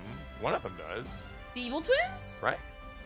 Yeah, like the live twins. Like, not on hand. On summon they do. Oh, okay. Not even on, like, Kisako Frost and stuff? They don't? Kisako Frost is from grave. Well, Kisako Frost can be summoned if you have a live twin on board. Does it start a chain? Like, is it, like, an activated effect? I guess it would start a chain. Because if it starts a chain, then like Izuna's gonna be like, stop that shit. She's gonna be like, y'all don't need to be doing that. Like, whoa, wait. Starting a chain? Absolutely not. Yeah, she'd be very upset, and then she's gonna send Lupus or whatever, and like you don't want him there. Yeah, boys aren't allowed, but So, he'll like, do so anyway, and then they'll do an Xe summon. Yeah, but that's the thing. See, that's the thing. She's gonna do it anyway because she's a cop. Like, she doesn't care about the rules, and she's gonna bring him there. They're gonna Xe summon, and no one's gonna be able to do anything about it because like the monster can't be targeted. So it's like a whole thing. Like, I don't think that Izuna would be invited. Here's the thing. I'd rather have Liger Dancer at the. You would rather have Liger Dancer? She's crazy, but like Izuna's, I don't know. That's just me. That's crazy. Yeah, I think Izuna would be very like no fun allowed. Also, damn, they just popped 2 in the background. That's rough. That's brutal. Oh, there were good ones too. Bombless and like Dynamiscus. Oh god. Yeah, that's rough. Chat's probably like just so like what is going on? Real. What would the podcast be called? At this point, I don't even know. This is the not a podcast. Yeah. Someone said, is Thunder Dragon Colossus allowed? What the heck? Not one of the girlies, dude. Thunder Dragon Colossus would like why does it want to destroy the house? Like, yeah, absolutely not. Not one of the girlies. Thunder Dragon Colossus, well, you can't add cards from deck to hand. So basically he'd be telling everybody, like, yeah, you can't invite your friends, right? You can't go home. Yeah, like you can't invite anybody because like no searching your deck. Like, sorry. What a buzzkill, dude. Absolutely not. Yeah, I don't know if it needs to be there. It is crazy. I mean, Thunder Dragon Colossus doesn't have a gender.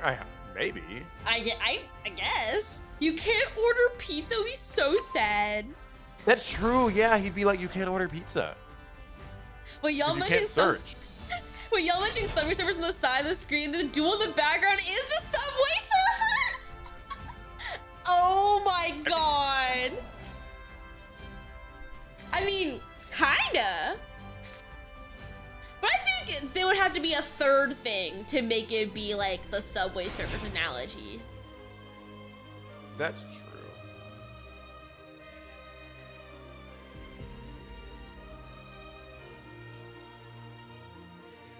Who else? Like, what other cards have come out recently? Are the Cool Tunes girls? There is like a couple of them are. I think they'd be welcome. I mean, like, cause they make music. I think that'd be fun. They probably get along with the live twins.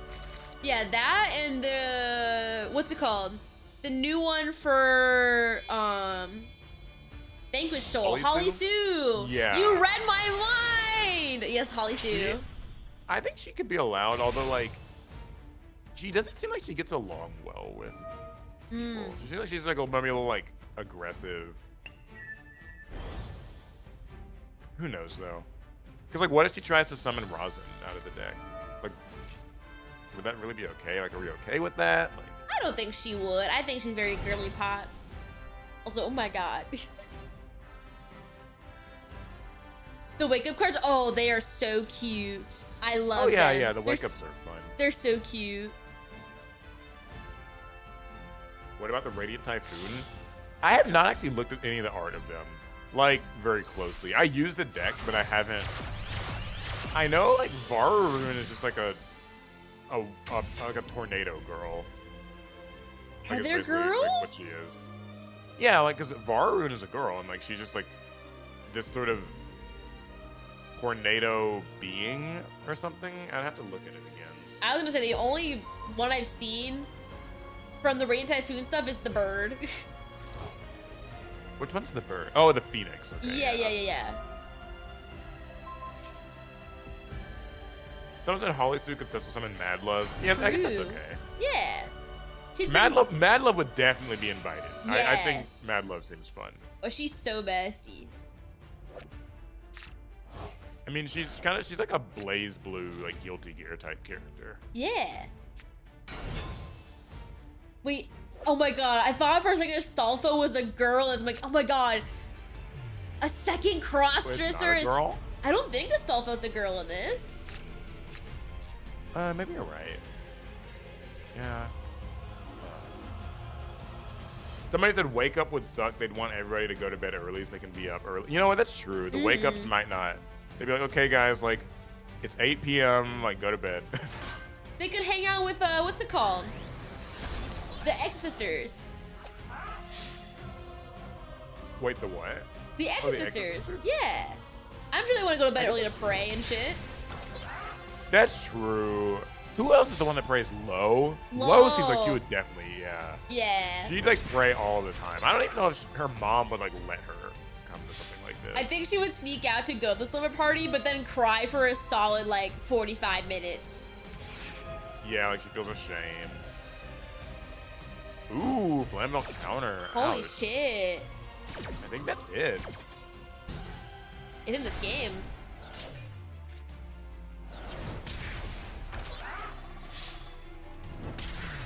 GG. Oh, Draco tell Femina. Would she be invited? But I to the think slumber party? Femena's invited to the party. She's pretty I think bestie. so too. Yeah, she seems like she's fun. Mm-hmm. She likes her. She seems like she's like an alchemy type of girl. Like she likes kind of fusing things and like, you know. Do you think she'd be an astrology girly? Do you think she would know when Mercury's in retrograde? She actually does unironically seem like that's like her thing. Like, you know, she's an astrology girl. She's telling people like, you know, what your signs mean and like. I still don't even know my signs mean at all. Like I don't even know anything. I don't know what my sign is at all in general. Is astrology the same thing as It's not okay. It's just like your birthday or whatever, right? Yeah, like it's kind of basically what depending where the stars are when you're born determines your astrology sign, I think. Yeah, I know I'm a Gemini. I mean, like I don't like know what that means. I don't but- either. I feel like Oh, so did Ryu win? yeah, that Or was is this- loser's bracket. Oh, so are we on? We're in grands now. Yes, this is finals. Okay, Thing. interesting. But yeah, I feel like Yeah, I know. I'm a Gemini, and like people are like, this is like what that means. I don't know what any of it, but like, Femina seems like she'd be into it. yeah. I was I feel like with your astrology signs, the descriptions are always so vague that it's just like it could be literally anybody.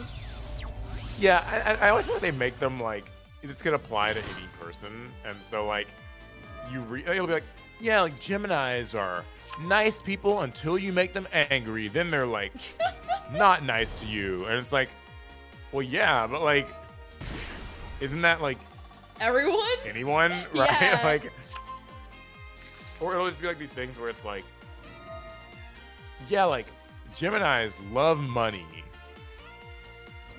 It's like, It's like, I mean, okay. most people like having money. Like, you know, it's like, okay, thanks. I guess it's sure. Yeah, it's always like so vague and weird. It's like, this could be literally anybody. It really could. But yeah, I feel like every girl I knew in college was like obsessed with it. I always hate to be the guy who's like, you know, like astrology stuff is like stupid just for like girls or whatever.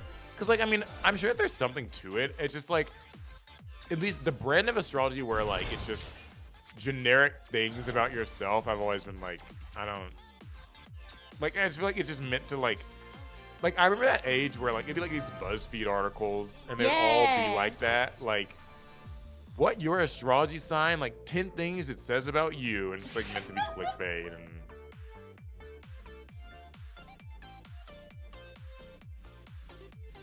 It doesn't mean nothing. The whole system implies that the same kind of day will happen 1/12 of all people, and that everyone is the same signs exactly like you. Yeah, it's just weird. No one's like that. I don't know. Yeah, it's just not very realistic. Someone asked about Yummy at the sleepover. I would say I think so. that people, I mean, I think that like people would bring them because they're just like little drinks, right? Well, there are cats that live inside the drinks. Because I mean, I could see like if it was like the sleepover, like people would probably like pick some up on their way there, like Yeah. you know. Bring over cookie and snatchy. Yeah, bring like some cookies and some little smoothies and drinks and stuff, and like. Now, is it like okay for the people at the sleepover to like eat them? Like just I don't they're dead, like you know. think so, because again, the cats are like alive. A lot of them are cats. I think they're like actually like demons. Yeah. They're like little goblins that live in there. So I don't think you can. So eat what would they them. do? What would they do at the sleep? Like, but they melt or whatever, right? Like, I don't think so. Again, because they're like little demons. so they're alive. Okay. Yeah, they're alive. Get it, yeah. Have you not seen the concept art of the yummies? Like they're like little dudes, and they just live inside the little treats. It's very cute. Okay. Down for that. It's so wild just seeing Mystical Space Typhoon. Yeah. They got an animation now too.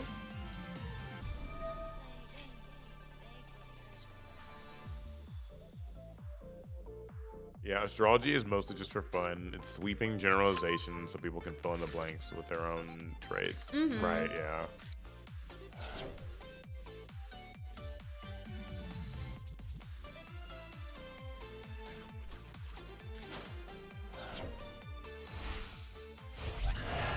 So what even is this board? Oh, okay, so this is like the finals, right? Yes, yes. However, if Delta loses, bracket resets and they go again. Delta don't lose. Literally, I didn't want to say it also, Delta. No, I think if Delta loses, yeah, Delta, please don't lose, please don't lose. I need you to win so bad. Yeah. We need you to win. Lock in, girly, lock in.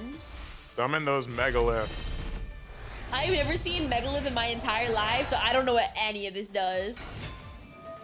Yeah, I tried to play it like a little while ago, and it wasn't really for me, but you know.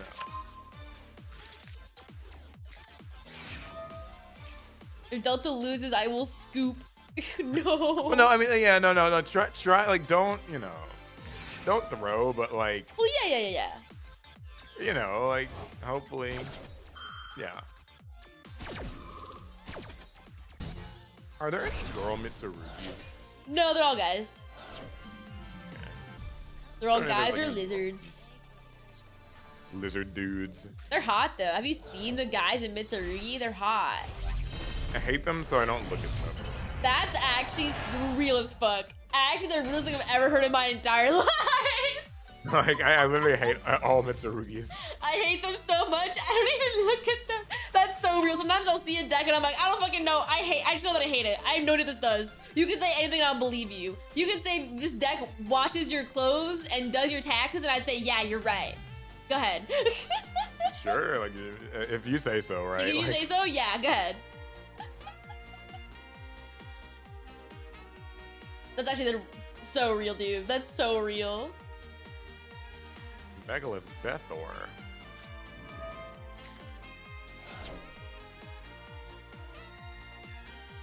I'm surprised about amount of ritual decks. Yeah, this isn't even the first ritual deck we saw, because wasn't the other one like It was had, ritual like, the slop. Borload and the blue eyes and Yeah. stuff? Yeah, the ritual slot pile. Dude, I love Yu-Gi-Oh! Slot piles. They're so funny. Speaking of slop, do you remember like when the word slop like became like a word that people used? I would say maybe like a year ago. Yeah, like a year ago or so. Yeah. I feel like people use it to describe like AI at first, but now like we just call like everything slop. Like, Yeah. kind of funny. Well, I think I've heard slop come more from like French slop first than AI. Oh yeah, like- that's true. People Like yeah, describing friend slop games. Let's play friend slop, like just those streamer games. It's all so loving. It's all real. That is slop. Solo leveling is like, I don't even like. Have you seen solo leveling at all? I've read some of solo leveling like a long time ago. Yeah, it's very like. At least so I've seen the anime, or I've been following the anime or whatever, and like, it's so like everyone's like it's like aura farming. It really is just that. Like, yeah. it is. There's not very much to it besides just yeah, that's just what they do. Like it's. I don't even think it's bad. I just think it's like, it's junk food anime. Like Yeah. you know. Like there's certain slop that I enjoy watching. Like it's not good, but I have a good time watching. Like Fairy Tail, that's straight up slop. Some yummy, yummy slop, and I love watching it all the time. It's so horrible. Or like, I think of So other slop is overused now. It's crazy how quickly we adopt new words on the internet. True. Y'all are both right. I actually, in my real life, I try to make it a point not to let internet lingo like slip into like my personal vernacular or whatever you want to call it. Like, just because like we move so fast from like internet word to internet word, and I sometimes like when I meet like teenagers, like I have like my sister's got a godson, and he's like 12 or 13 or whatever, and so sometimes she stays with him or he stays with her or whatever, and like I'll be visiting, and it's like I hear these kids just talk in like so many like internet terms, and I'm just like, oh my god, it's so like just like people are like like lock in and like all these things. I'm just like, it's, I don't know. I want to try to like maintain some normal English too. Yeah, that's fair. There are some terms like I don't know what you're saying. Like no clue. Yeah. Like sometimes like he'll say something and I'm just like, what? Like what is, that's not what you're talking about. Oh my god, have you seen the like clavicular stuff with the ASU frat leader and like What? have you tried reading those posts? It's like I don't know what you're saying to me, bro. So okay, I only just heard about clavicular, is that his name? I think so. Yeah, okay. I only found out about him like a couple of weeks ago because when I was going to I was on a flight. It was like a flight, it was a really long flight. And so I was watching like video essays, and there was one about like, like the kind of male loneliness epidemic and like looks maxing and all that stuff. And that's how I heard about him, was like this guy Clavicular, who I guess is like, he's big on the whole like looks maxing, is that Yeah. what it is? Okay, yeah, tell me, so what did he say or what did he do? It was something like do you know how like those incel guys will like basically pay people to make like clips and posts about them?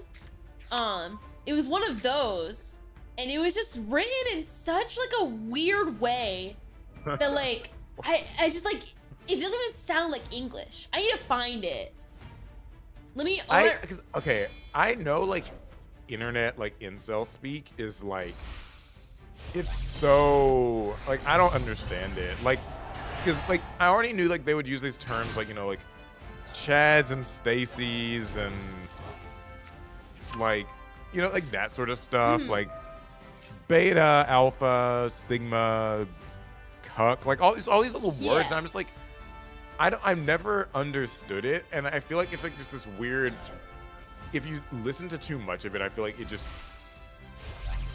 I can see how it would just like actually just decay your ability to like communicate normally and like have normal thoughts. Okay, I'm gonna read you a Twitter post, and I need you to tell me what you think this means. You ready? I'm listening.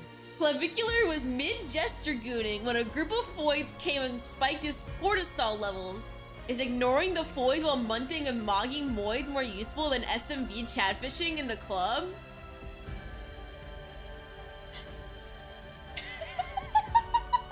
Huh? You see what I mean? What the fuck is this? What? Like, oh, I don't. What? Should I read it again? Okay, we're gonna take this one by one. Yeah. Like what? What is? What? Okay, read it. Read the first part again. Okay. Clavicular was mid-gesture gooning when a group of foids Okay, came. stop. Okay. What is gesture gooning? What is that? okay. Does anyone know? I actually I found a translation of this. So gesture gooning is like acting like silly and fun. You're just being a fun guy. Wait, but like, isn't gooning like a? Okay. Anyway. Yeah, but it's in the context of trying to impress girls. Oh, so you're like, I guess, being like funny. Okay. I guess. Sure. Okay. When a group of foids came and spiked his cortisol levels. What is a foid? A foid is like a derogatory term for a girl. Okay, I haven't. So, I always thought these like clavicular, Andrew Tate, incel types, whatever. Like I always thought that their goal was like, this is how you get girls, right? Like, Yeah. you know, like here's like all this advice to like make the girls like you and like whatever. And so, but then in the same breath, they'll like be like, these girls are so annoying. Like, I hate that they like showed up and I guess were existing. It's like, boy, it's like, where does that come from? What does that mean? Apparently it's short for female humanoid. What? What? I don't fucking know. Dude, I feel like most of these guys are just gay. But do you like identify as like a female humanoid? Like, what? I don't know.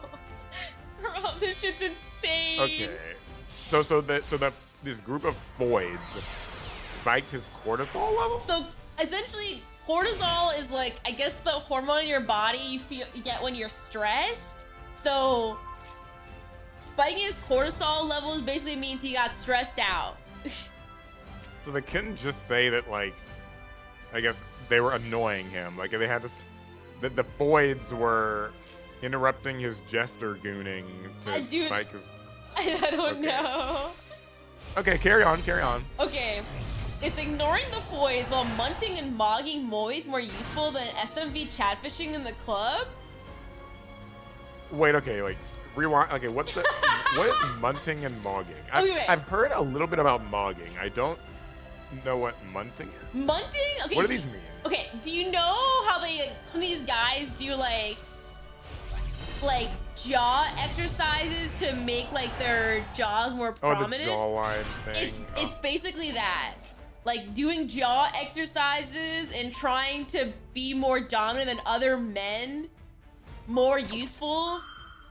And then SMV is Well, wait. So he was munting and mogging, or they were munting it? Like what? What's the sentence again? Is ignoring the foids while munting and mogging moids more useful than SMB chatfishing Wait, in okay. the club. I'm sorry. What is? So what is mogging again? Just remind me. Mogging is just like being like cooler and more dominant than another man. Okay. What are mons?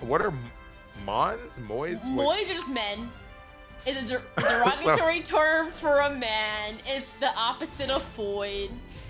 So in this context, the foids are like bad because they're female humanoids. Yeah. The moids are bad because they're male.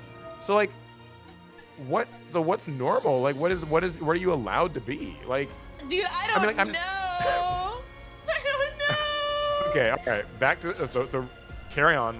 Let's keep going. More useful than SMB Chad fishing in the club. SMB? SMV. I think it's SMB. sexual market value. Oh yeah. Okay, I've heard this stupid shit. Yeah. So more use is there anything like more useful than the sexual market value of what? Chad fishing in the club. Okay, to basically translate the sentence is saying that like is ignoring girls and trying to look cooler in front of men more useful than trying to appear more sexually valuable to women in the club. That's literally what it's saying. So sexual wait. I promise I'm not trying to like even like No, I know. exaggerate. I'm trying to like make sense of like. So, wait, what is it? Fishing? What fishing? Chad fishing. So basically Chad trying to fishing. appear cooler to women. Okay. So that's different than catfishing. Like, does catfishing imply that you are being like you're not a Chad, but you're acting like a Chad, I or that think you so. are a Chad? I think so. Okay. So all right. So say the last sentence again. Okay. So the whole part? Sure. Yeah. So is ignoring the foids while munting and mogging moids more useful than SMV Chad fishing in the club? That's a question, or Yes, it's a question. So does this come? Does this like? Is there an like? What's the answer? Like, what's the implication? I just don't like. I think it's like an open-ended question. You can like interpret it, like you can answer as you wish. I'm so confused. Like, I don't know what, like, how do people? I guess like there's like a little language between these kind of like incel kind of guys. Like, I just don't know what I'm supposed to take away from this. Dude, I don't know. They're like a different breed of person. Like I don't know what I'm like. What is the what? Like I don't what's know, going bro. on? Like, I don't know. okay, so taking it from the top, Okay. it sounds like repeat the whole thing one last time. I want to get this. All in one shot? Sure. Hold me first start this. Okay, so Clavicular was mid-gesture gooning when a group of foids came and spiked his cortisol levels. Is ignoring the foids while munting and mogging moids more useful than SMV chat fishing in the club? Okay. So my rough understanding of this Yes. was that Clavicular, Yes. this guy, Yeah. was in the club, like kind of trying to be charismatic and cool or whatever, but then these cursed girls showed up and like that upset him. Like he was angry that they were there, maybe they were bothering him or something, and so that stressed him out, and now we're all wondering, is it worth it to, I guess, like hit on people in the club? It's Like- this is basically asking, is it is it more advantageous to like look cooler to men, like socially, than it is to like okay. try to like appear cooler to women? And I mean, I guess based on what I know of clavicular and these types, is that the answer to that is like it's not worth it, I guess, to like appeal to women, but like instead you should appeal to, like, I don't really know, like, cause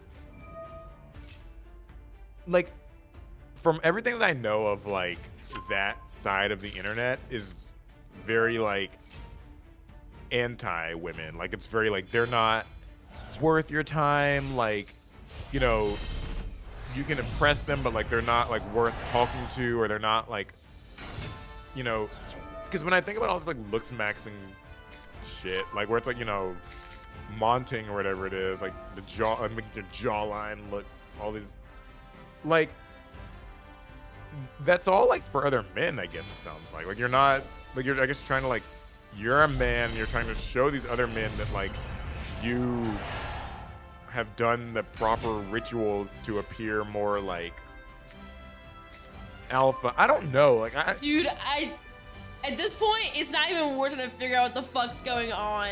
It's really not. I'm so like I mean, I'm assuming that post is maybe satire. I don't know. I think to a degree it was, because clavicular definitely is a part of that like kind of community, but at the same time, a lot of these like red pill like content creators, what they do is basically pay people per 1,000 views or per few thousand views on posts to get their name out there, basically. Oh, so they're getting people to react to the crazy clips and stuff? No. So basically, they live stream on Kick or whatever, right? Yeah. And if someone makes a viral post or a viral clip, they will pay them per X amount of views. Oh. Kick will pay them. No. The content creators themselves will pay them. Oh, okay. So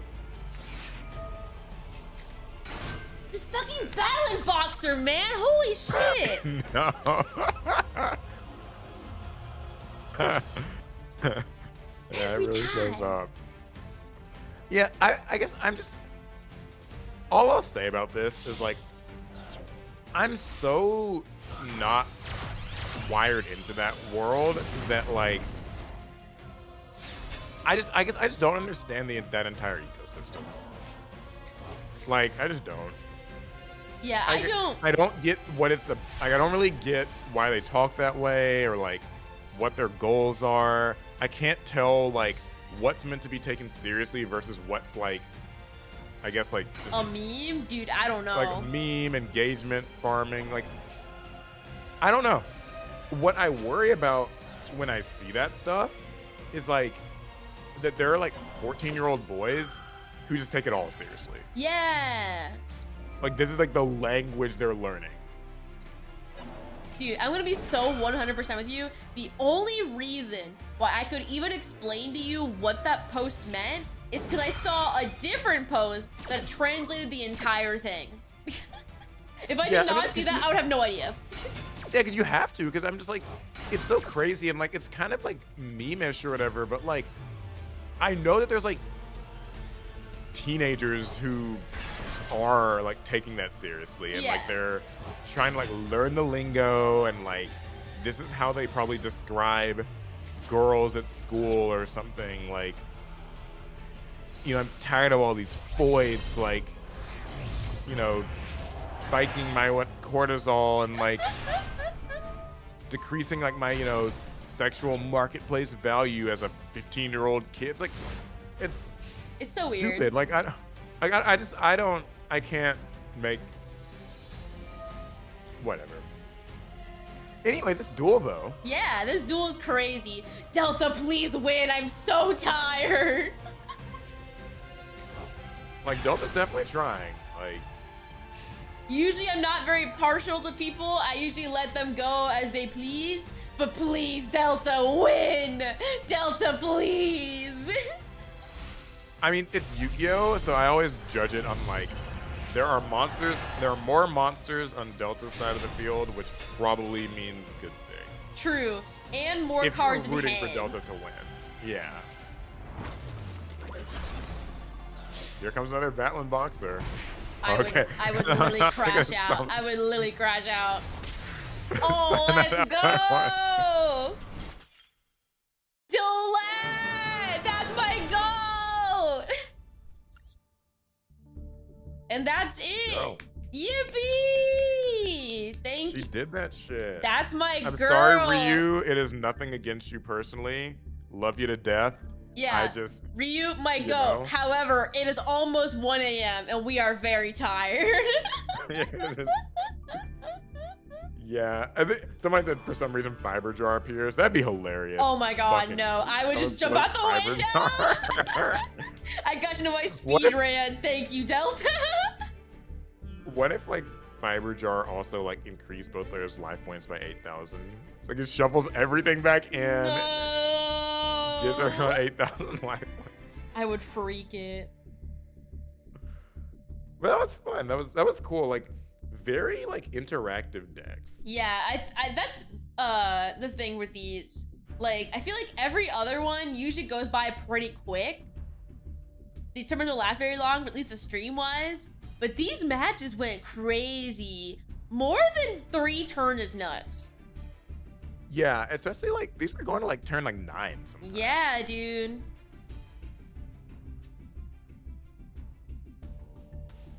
It went off. Okay. Yeah, but anywho. Yeah, thank you everyone for hanging out with us as always. I'm very tired, so I'm gonna go mimir. I love and chew. And I'll see you guys Sunday for Mystical Space Typhoon. Yippee! Okay, everyone. Sounds good. Thanks for having me. Yeah, and thank you, Paul, again for coming. You're always welcome here anytime. We'll be back next month for the next podcast. Hell yeah. Okay, everyone. Bye-bye!